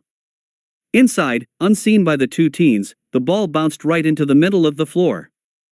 It crackled for a moment longer, when all of the energy inside it erupted into an explosion of force so intense it blew apart the already weakened support columns like toothpicks. With nothing holding the floor above, the ceiling fell in, taking the rest of the floors above with it. Mimic suddenly had tons of concrete, metal and steel come crashing down upon him and a great roar of noise. A stampede almost broke out amongst the crowd below as everyone rushed to get away from the falling debris and the advancing cloud of dust. Inside the crumbling building, Mimic tried to cancel his quirk to escape, only for a steel beam to impale him from behind, cut through his torso and burst out of his chest. The life had barely left the villain's body when it hit the pile of rubble and was quickly buried by the rest of the building caving in onto it. Finally, the rumbling faded away as the dust spread in all directions and began to clear. Akatani sighed in relief. The rubble had not spilled out onto the road or hit the surrounding buildings. As far as he could tell, no one was hurt during the collapse. But that quickly got thrown into the back burner when Kaminari screamed, as did many on the ground. In the momentary distraction caused by the collapsed building, Overhaul had begun his assault. Slamming his hand into the tarmac, he reconstructed them into large, sharp spikes, and sent them in a rolling fissure towards the heroes and civilians. Many were caught by the spikes, some gruesomely. "Hand over the girl, or all the civilians will die," Overhaul shouted up to the airborne trio. "What do we do now, Mikumo? People are going to get killed," Kaminari cried desperately. Down below, while their comrades worked to protect the civilians, two heroes, one with a ground quirk and the other with tree-like limbs, rushed forwards to take down Overhaul. The masked villain didn't even flinch, jamming a finger each into their bodies once they got within arm's length. Both heroes screamed as parts of their bodies were deconstructed. As they fell, Overhaul grabbed them by their necks. The heroes were unwilling, fused with the villain, reconstructed into a towering monster made of earth, with tree trunks for legs and branches with leaves for hands. "Oh fuck, oh fucking hell." Akatani cursed inwardly again. While his quirk was powerful, he knew its effects would be severely limited against non-conductors such as plant and earth matter. And from observations of how Overhaul's quirk worked, even if he was able to hack off parts of the villain's reconstructed body with his electricity, Akatani was sure it wouldn't be difficult for Overhaul to regrow those parts. As it was, their options were limited. Overhaul was already firing tree branches at considerable speed at them, forcing Akatani to once go on the defensive dodging spree. By this stage, exhaustion was already beginning to creep through Akatani's body. He knew he couldn't keep this up for much longer, staying airborne and fending off Overhaul's attacks. And the villain wasn't giving him any room to fire an attack. Increasingly, it was a dire situation with no easy way out. Sandwiched between the two teens, Eri frantically glanced about. Somehow, she could sense that her savior was already tired, losing the battle against the man who was supposed to take care of her, only to put her through hell day after day, torturing her with needles and machines to draw her blood, all for the purpose of curing others.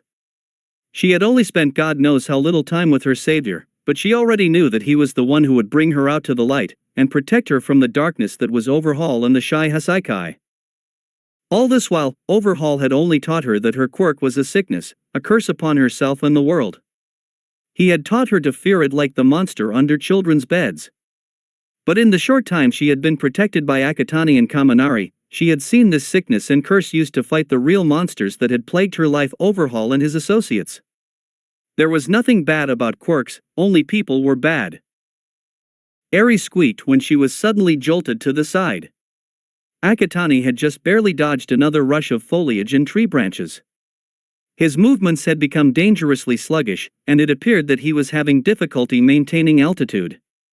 Eri subconsciously knew that this would be the best moment for Overhaul to strike. "Mikumo, watch out!" Kaminari screamed. Eri's heart palpitated in terror as Overhaul sent another rush of foliage towards them. As Akatani was still reeling from the inertia and slowed by exhaustion, it was dangerously clear that he would not be able to dodge it in time. So without warning, with no regard to her personal safety whatsoever, Eri squeezed herself into view. Just as the foliage came within an arm's length of the trio, she let out a loud cry, horn glowing brightly, and slammed her hand right into the thicket of leaves. A split second later, and her quirk went into effect. The mass of tree branches and leaves came to a sudden halt, and began to glow. Rapidly expanding into unimaginable shapes, the mass began to crumble away as its physical state was reversed. The deconstruction started slow, but quickly gained speed. In a matter of seconds the glow had reached the main body and was followed by the reversal. As the fused body fell apart, the two heroes, who were at the base of the body, slumped onto the tarmac and remained motionless. It took another few seconds for Overhaul to come back into view. As the villain was about a few hundred meters in the air when the last traces of the fused body crumbled away, he began to fall. Kaminari, who was still high with adrenaline, wasn't going to let Overhaul get away. "You motherfucking son of a whore," he screamed, "burn in hell." The blonde pulled his signature move, indiscriminate discharge 1,300,000 volts, right at Overhaul. However, as the hand directed at the falling villain was still interlocked with Akatani's hand, instead of electricity firing indiscriminately, it came out as a solid beam. As it hit, the electricity pierced through Overhaul's body, short-circuiting every major organ and sending him into a painful cardiac arrest. By the time his corpse hit the tarmac, it was charred and smoldering liberally.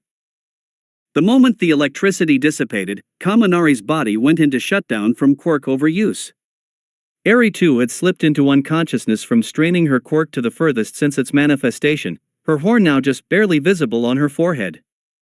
Akatani remained the only one who was still conscious, but that too was quickly fading. Not wasting any time, he slowly lowered the three of them down towards the tarmac, which had reformed itself when Overhaul's quirk was reversed and subsequently destroyed. He had barely time to set everyone down when the exhaustion finally overcame him. He hit the tarmac in a dead faint right after. As his eyelids flickered close, the last things he registered were the shouts of the crowd and the footsteps of both pro-heroes and paramedics rushing towards them. "Makumo! Makumo!" Akatani stirred. Something was calling out his name. "Makumo, open your eyes." Slowly, his eyelids fluttered open. At first, his vision was blurry. He couldn't really make out what was in front of him. Then he blinked several times, and rubbed his eyes. His vision gradually cleared up. Where am I? He appeared to be in some kind of dark void that was saturated with light, and he was suspended in the air, his feet hanging limply over nothing. He could move his limbs, but it didn't appear that he could physically change his position. It was as if someone had strung him up like a Thanksgiving turkey about to be slaughtered for the oven. And there was the question of what was he doing in this void? Makumo. Who's there? At first, nothing happened. Then his chest began to glow. Akatani gasped as his body was jerked forward. A glowing orb of light of a viridescent color shot out of his chest. It orbited around him at fast speeds, before bursting into a cloud of sparkles. Akatani watched in awe as the sparkles seemed to coalesce together into a humanoid form. It had no discernible features, and it didn't appear to have legs. At last, we meet, Makumo. Who are you? My name has been forgotten by human memory. What are you, then? I am a power, Makumo. You mean my quirk? The figure shook their head. No, Makumo, I am not a quirk as you humans describe them. I am a power, born from the workings of the universe. How is that different? Asked the confused Akatani. Quirks are part of human genetics. I am not a human feature. I was created long before quirks became common, in the great unknowns of the universe. I came to your world just when the great quirk wars were being fought, where I have bonded with individuals who were destined to change the world with their actions. So I am technically a carrier then, Akatani surmised, a vessel for you. That is correct, Makumo. Akatani fell silent for a moment, before finding his thoughts. If you are a sentient being, how is it that I didn't hear from you earlier? Whenever I bond with a human, Makumo, the initial connection is dormant. A catalyst is required to open the connection between me and the human. In your case, our connection was forged when you and your date Denki combined electricity to take down a villain whose evil knows no bounds. Akatani nodded. Then, where are we? We're deep inside your mindscape. As it is, you are unconscious, lying in a hospital bed. Denki is in the bed next to you, while the little girl you saved is currently being questioned by the police.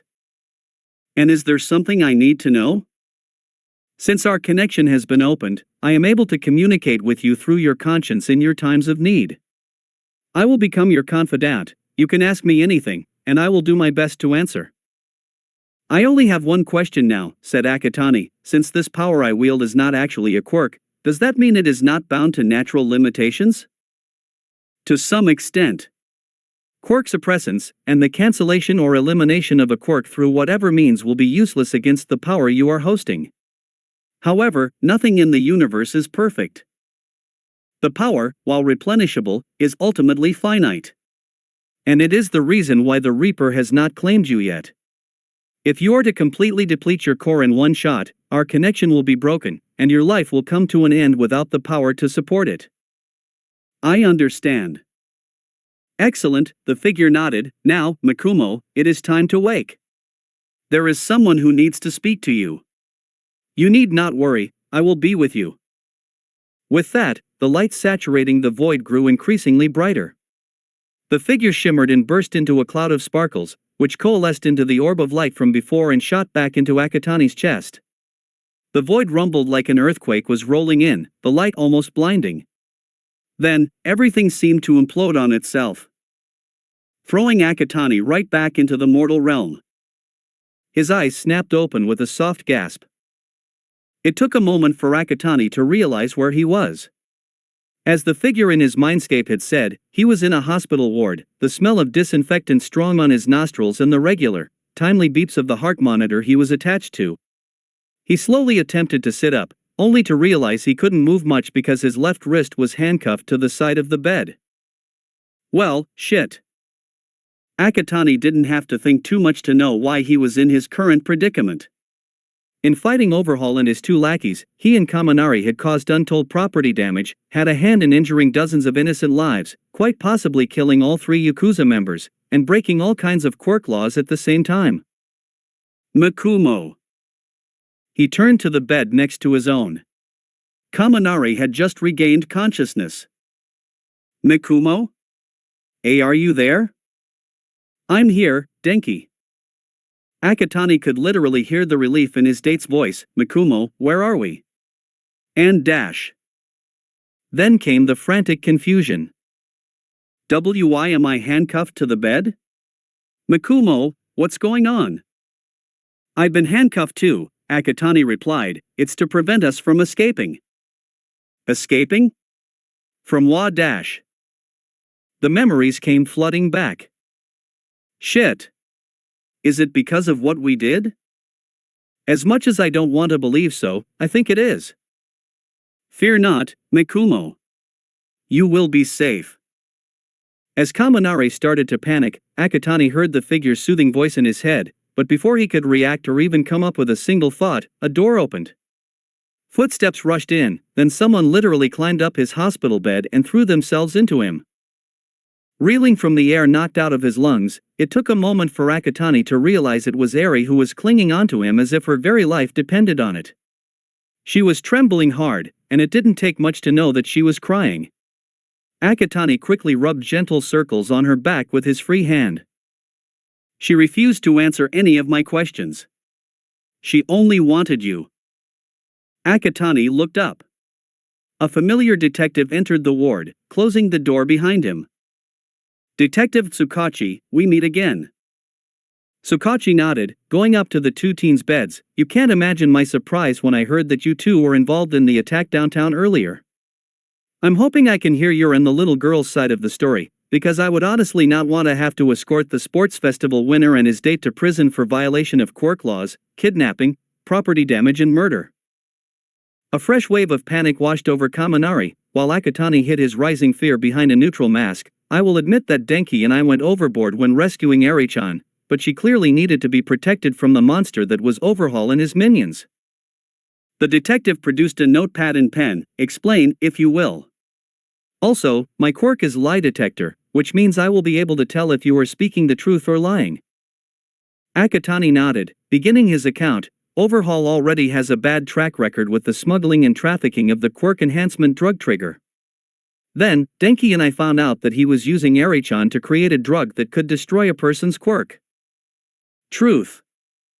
Tsukachi stopped writing. Could you repeat that again? Overhaul was using Eri-chan's blood to create a drug that could completely and permanently erase a person's quirk from their body. Kaminari backed up his date's words. Truth.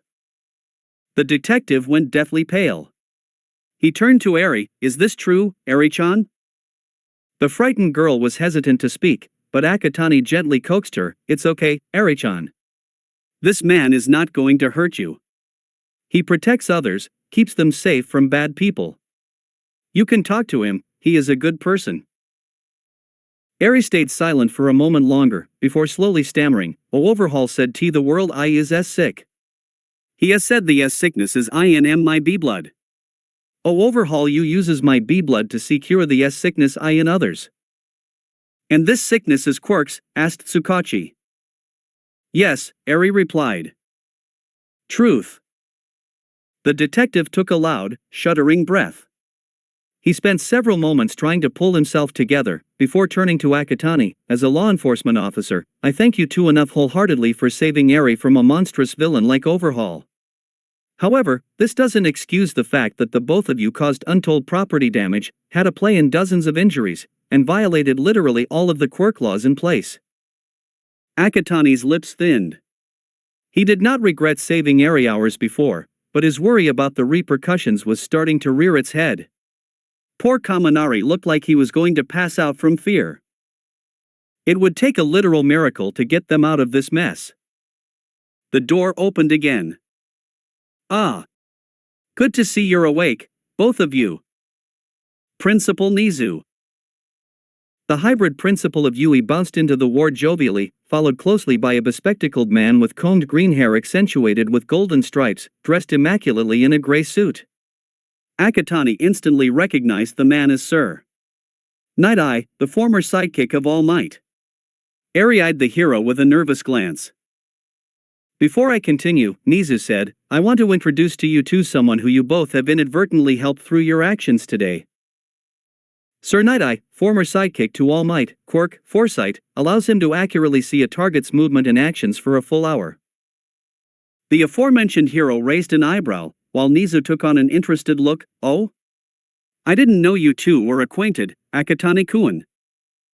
We aren't, Principal Nizu. Akatani shook his head. I just know the facts beforehand. Sir nodded approvingly. Impressive. Sir Night Eye had been investigating Overhaul in the Shai Hasaikai for several years now, Nizu explained. His main goal was to break up the Yakuza and see Overhaul and his minions sent to Tartarus. But Akatani-kun, you and your date literally did his job for him. There is not a lot that surprises me, Akatani-kun, Sir added, but hearing how you and Kaminari-kun essentially crippled the Shai Hasaikai without any planning or discretion is perhaps one of the rare exceptions.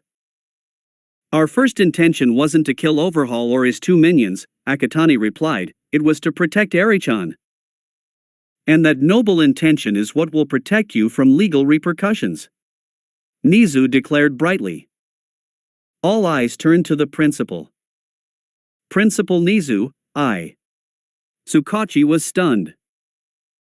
Hear me out, everyone, Nizu raised his paws placatingly. I know Akatani-kun and Kaminari-kun dealt with dangerous villains in less than legal ways, and people were hurt in the process. However, it was Overhaul's actions that got people hurt, am I right, detective? Tsukachi slowly nodded. According to our reports, the injuries sustained by the public were due to Overhaul's quirk. There we go. Nizu beamed, and while the collateral damage is considerable, I'd say that even certain pro-heroes get away with causing massive collateral damage when dealing with villains, am I right again, detective? Yes, Tsukachi conceded, but even so, there's the illegal quirk usage. No trouble, the principal was also prepared for that. We'll just not acknowledge the two boys' role in taking down the villains and assign them probation. That way, we'll satisfy all parties involved without ruining any futures or going through any further legal issues. Trust Principal Nizu to come up with such ideas. Akatani thought to himself. Tsukachi appeared to be in quite the quandary. I don't know if the commissioner is going to agree with this. If anything, I support Principal Nizu's proposal. Sir stepped forward. I'd rather not see the lives of two outstanding heroes wasted because we decided to be unyielding when, despite all the destruction their involvement caused, they did a great service to the country. The detective found himself with his hands metaphorically tied. I'll talk to the commissioner about this. Very well. I'll leave you to it then, Nizu grinned. Tsukachi put away his notepad and pen, then went around to unclasp the handcuffs from Akatani and Kaminari's wrists. As he stepped outside to make the call, Nizu confided to the two teens, "Of course, this won't be going into either of your records, but do try to refrain from causing massive upheaval so soon after the fact, will you?" "I'll do my best, Principal Nizu," Akatani replied, Kaminari nodding vigorously. That being said, Sir Night-Eye adjusted his glasses. "Even though you won't be getting the recognition you deserve, as a pro-hero, I cannot thank you and Kaminari-kun enough for dealing with the Shy Hasaikai. You too have brought justice upon those who wish to cause chaos and disorder to our society and saved a young girl from a terrible fate." "But what's going to happen to Eri-chan, Sir Night-Eye-san?" asked Kaminari. "We're currently going through the records to see if she has any family or friends who are capable of taking her in," the bespectacled pro-hero replied, "but as it is, we have been unsuccessful." "Normally, this would have automatically sent Eri-chan into the foster system," Nizu continued, "but given how she has refused to let go of you, Akatani-kun, and caused quite a scene when Detective Tsukachi tried to question her earlier, I think you might find that you will have a younger sister soon." To be honest, Akatani didn't mind that. But he had questions. "But how can we fully guarantee Eri-chan's safety? While the Shy Hasaikai might have been neutralized, who's to say that she won't be targeted by the group's remaining members, or other Yakuza and villain groups like the League? And there's also my mother we have to include as well. We're sorting out all of the paperwork now, but we hope that Eri-chan will be placed under witness protection and as a ward of Yui," Nizu continued. "If your mother is to take custody of Eri-chan, she too will be given this two-pronged protection." "Oh, thank heavens," Akatani sighed in relief. "What's going to happen, Akatani?" Eri asked out of confusion and slight fear. The teen made sure his eyes were comforting and warm. "Nothing bad, Eri-chan. You're going to become my younger sister." "Sister?" Akatani nodded. "No more overhaul or bad people. My mother and I will take care of you." "And me too," Kaminari added from his bed. It didn't take much for the little girl's eyes to become watery again. Sniffing, she rubbed away her would-be tears, and for the first time ever, her lips spread into a smile, albeit wobbly. Thank you." The atmosphere in the ward became significantly warmer. "Oh. That reminds me," Nizu clapped his paws together, "your parents should have arrived by now." And right on cue, the ward door opened. A couple rushed inside like bats out of hell and made beelines straight towards Kaminari. Left behind in their wake, Inko's entrance was more relaxed, as she had been told Eri was with her son. "Hello, Eri-chan." Inko smiled warmly. "I am Mikumo's mother." "Am Mikumo?" "That's my given name, Eri-chan," Akatani replied. "How are you feeling?" Inko asked gently. "Do you need me to get you anything?" For Eri, she didn't need much. All she wanted was the genuine love and care by people who will protect her, like a family would. And she was definitely going to get it, if Akatani and Inko had anything to say about that. Everything was smooth sailing after that. Nizu and Sir Night-Eye left to give the families some privacy, and the ward became a much livelier place once the initial fretting courtesy of Kaminari's parents subsided. After his father joked to Akatani that his first date with his wife didn't involve fighting villains and rescuing a child, the ice was broken. More jokes, some at the expense of Akatani, and conversation filled the ward as the adults got to know one another and Kaminari climbed onto his date's bed to acquaint himself better with Eri. Half an hour later, a doctor came in, and after conducting an assessment on both Akatani and Kaminari, she deemed them fit to be discharged. Nizu returned not long after with news that Inko was to maintain temporary custody of Eri until it was definitively proven that she had no kin to take her in. As the young girl had no other clothes than the dirty nightdress she was found in, the hospital allowed Eri to continue wearing her hospital gown and slippers until Inko could buy her some fresh clothes. A bit of paperwork and administrative stuff later, and the two families were ready to depart. Kaminari had to use the bathroom, so everyone waited in the hospital atrium for the blonde to return. It was then that an interesting development bloomed for Akatani. As he waited for his date, the purple-haired teen spotted Tsukachi talking to someone on the phone at a quiet corner not far from the group. "I sense something interesting with the good detective." What is it? A small detail that could go many directions. Curiosity piqued, Akatani cast a glance towards his mother, who was preoccupied chatting with Kaminari's parents, and Eri too busy listening in. Silently, he slipped away from the group and as inconspicuous as possible sneaked over towards Tsukachi. Hiding behind a curved pillar, Akatani strained his ears to pick up the conversation spoken. Yes, we need to conduct the raid as soon as possible. We can't afford to give them time to reorganize and possibly destroy the drug. A raid? They're planning on raiding the Shai Hasaikai's location? I'd say we do it tonight. Are we able to put together enough pro heroes and personnel before then? A few moments of silence. I see. All right, I understand. Tsukachi hung up, and Akatani stiffened, hoping that the detective wouldn't come in his direction. Luckily, Tsukachi went in the opposite direction, completely none the wiser that he had been eavesdropped on. Akatani released the breath he had been holding in. So what are you going to do about this? Akatani spotted Kaminari emerging from the bathroom. I'll think it over for a while. The voice said no more after that. Akatani quickly rejoined the group, again no one any wiser that he had split off in the first place. The two families went their separate ways after bidding each other farewell, Kaminari promising to call Akatani later that evening. Everything seemed perfectly normal, everyone, except Akatani, none the wiser about the shift in the flow of fate that was to come. Akatani didn't have the time to think about the upcoming raid until he got home with his mother and Eri a few hours later with bags of clothing in hand.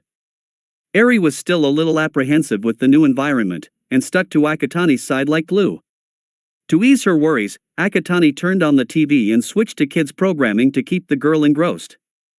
It worked, and while Eri was entranced by the current program, it left Akatani a few moments to delve into his thoughts. If the raid happens tonight, how do I get to the hideout before the police and heroes get there? Well, you could always travel through electrical systems. How do I do that? I'll teach you when we have more privacy. The cosmic force within him went silent, just as Eri asked him a question about what was currently on the screen. Akatani was more than happy to oblige, leading to a deep conversation about mascots that was eventually interrupted by Inko calling everyone to dinner. It really spoke to how badly Eri had been treated by the Shai Hasaikai when she immediately burst into tears of happiness upon taking her first bite of katsudon. After many hugs and a full stomach later, Eri returned to the TV to continue feeding her growing enjoyment of kids programs, this time with Inko by her side. This allowed Akatani some privacy to take the call from Kaminari, and to seek an answer with the cosmic force. So how do I travel through electrical systems? You'll first need a power outlet. He crouched down under his desk, and unplugged his table lamp socket from the outlet. With the switch on, place 3 fingers against the holes. Akatani did as instructed, feeling the slight tingle of electricity against his fingertips. Now self-destruct into electricity. He took a moment to remember how to self-destruct, thinking back to his match against Shinso during the sports festival. Closing his eyes, he reached down into his core and pulled. What followed was a surreal experience. First, he felt his body explode into electricity. Then, he was sucked into the outlet like dust against a vacuum cleaner. That was followed by a split second of being pulled through something akin to a tunnel, before he was spat out, the electricity reforming into his body as he hit the floor. Ow! Akatani picked himself up. Glancing about, he realized he was in his mother's bedroom. That was weird. I understand. It's bound to be an unfamiliar feeling. I do have a question though. How am I able to navigate where I'm going? I had no idea I was going to end up in my mother's room. I will be your eyes, Mikumo. I will guide you. Over time you will become accustomed to electric travel. Your own sight will grow, and you will no longer need my guidance. Thank you. There is no need to thank me. I am merely your companion on the journey of your life. At that moment, Inko called for him from the living room. The force inside him went silent, and Akatani hurried outside to attend to whatever his mother needed him to do. Akatani shifted in his bed, waiting for the right moment to quietly leave his room to intercept the planned raid. No one was to know that he was infiltrating the hideout of one of the most notorious Yakuza groups in the country, especially Eri, who was curled up next to him in his bed. The young girl had been absolutely terrified of sleeping by herself, courtesy of her years under Overhaul's torture. Between Inko and Akatani, she trusted the latter more, so she stayed by his side even when the lights went out. Akatani loathed to leave Eri alone, especially if she woke up and found that he was gone. But if he wanted to intercept the raid, for what reason again, he would have to risk it. Just as he was about to slip out of bed though, Eri stirred. "Miku, Amo? Where are you going?" "I'm just going to the bathroom, Eri. I'll be right back." Promise?" "I promise, Eri. Just go back to sleep." "Okay." Akatani waited for the young girl to drift off again, humming a lullaby whilst gently stroking her hair. When her breath evened out, he made his move. Quietly slipping off the bed, Akatani snuck out of the room into the common bathroom. Inside, he put on all black clothing and shoes, and grabbed a black backpack stashed in the bathtub. Slipping out, he tiptoed his way into the living room, heading towards an empty outlet by the dining table. "Are you ready, Mikumo?" "As ready as I'll ever be." Kneeling down in front of the outlet, Akatani flipped the switch and placed 3 fingers against the holes. He pulled on his core, and disappeared in a flash of jade green light, no one any the wiser that he was gone. The journey to the Shai Hasaikai's hideout was far from smooth. Akatani had to re-emerge in random buildings on multiple occasions to shake off the unfamiliar feeling of traveling through electrical wires that had grown to the point of nauseating. He thanked his lucky stars that the force directed him to outlets that were in blind spots from closed-circuit cameras for him to get out and recalibrate. It took only 10 minutes for Akatani to reach the hideout from his home, but it was an experience he did not appreciate.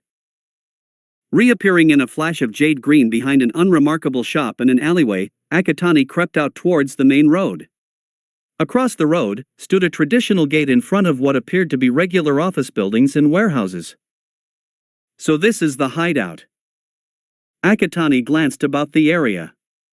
There were no heroes or police personnel around yet, which meant that he still had time before they arrived and raided the hideout. Gotta make this quick. He turned back towards the shop, then paused. I had planned to infiltrate the hideout, but for what?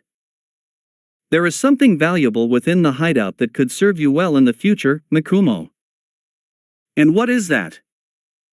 It was the reason why you saved Eri. It didn't take long for Akatani to figure out what the force was implying. Why would I want to steal an illegal quirk-erasing drug? That decision is yours to make, Mikumo. I am merely stating a fact.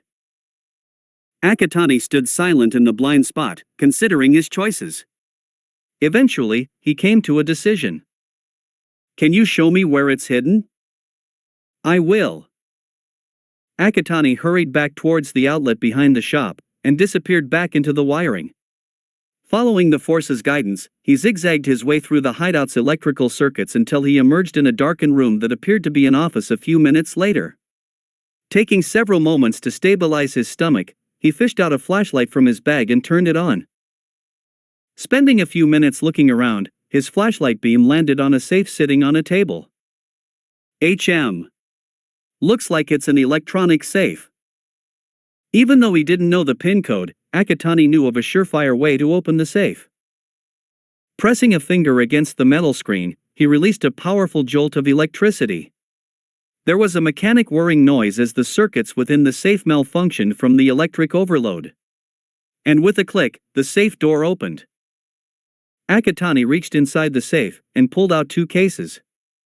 Setting them down on the table, he lifted the lids to check the contents. The first case had 5 red cartridges with what appeared to be the ends of hypodermic needles at one end. The second had 5 blue cartridges that also had hypodermic needles attached to the ends. If I have to guess, the red cartridges contained the quirk-destroying drug, but what about the blue cartridges? Some kind of antidote? His thoughts, however, were interrupted by the force's return. Mikumo, you have to destroy your footprints. What? Look behind you. Akatani spun around. At the far corner of the office was a small circle of red lights against something reflective. Fuck, I forgot about the cameras. You have what you came to seek. You must make haste and destroy the evidence before they discover you. Akatani did not hesitate. Closing the cases and slipping them into his bag, Akatani rushed towards the camera and released a powerful, continuous electric bolt at the device. Now, the instinct would be to simply destroy the camera, but Akatani knew by now that someone in the hideout would have already spotted him through the camera feed. So the bolt released at the camera carried more wattage than necessary, for a specific purpose. The camera shattered from the electric overload, while the rest of the charge surged through the entire closed-circuit system throughout the hideout, forcing the circuit breakers into action and cutting off power to the entire compound. However, even the circuit breakers were not enough to stop the electricity from overloading the entire electrical system, causing appliances throughout the hideout to explode and combust into fires of epic proportions. Alarms went off, and the overhead sprinklers immediately switched on. In normal circumstances, this should have extinguished the fires before they caused too much damage. However, one should note that ever since the connection between Akatani and the force within him was opened, his electricity had taken on factors on a more otherworldly scale. The power within the electricity caused the fires to burn with such unfathomable intensity that not even the sprinklers were enough to extinguish the growing conflagration. Throughout the compound, the surviving members of the Shy Hasaikai, from low-level thugs to the higher-ups known as the Eight Bullets, found themselves unable to escape as the fires encircled around them in a blazing death trap. As it was, several fires had also broken out and the office Akatani was in too. Shit, I need to get out of here. Realizing that he couldn't escape through the electrical wiring, since he pretty much destroyed the entire system in the compound, the only option left for him was to brave the fires that were burning all around him. But there was one problem. Can my shield protect me from the fires?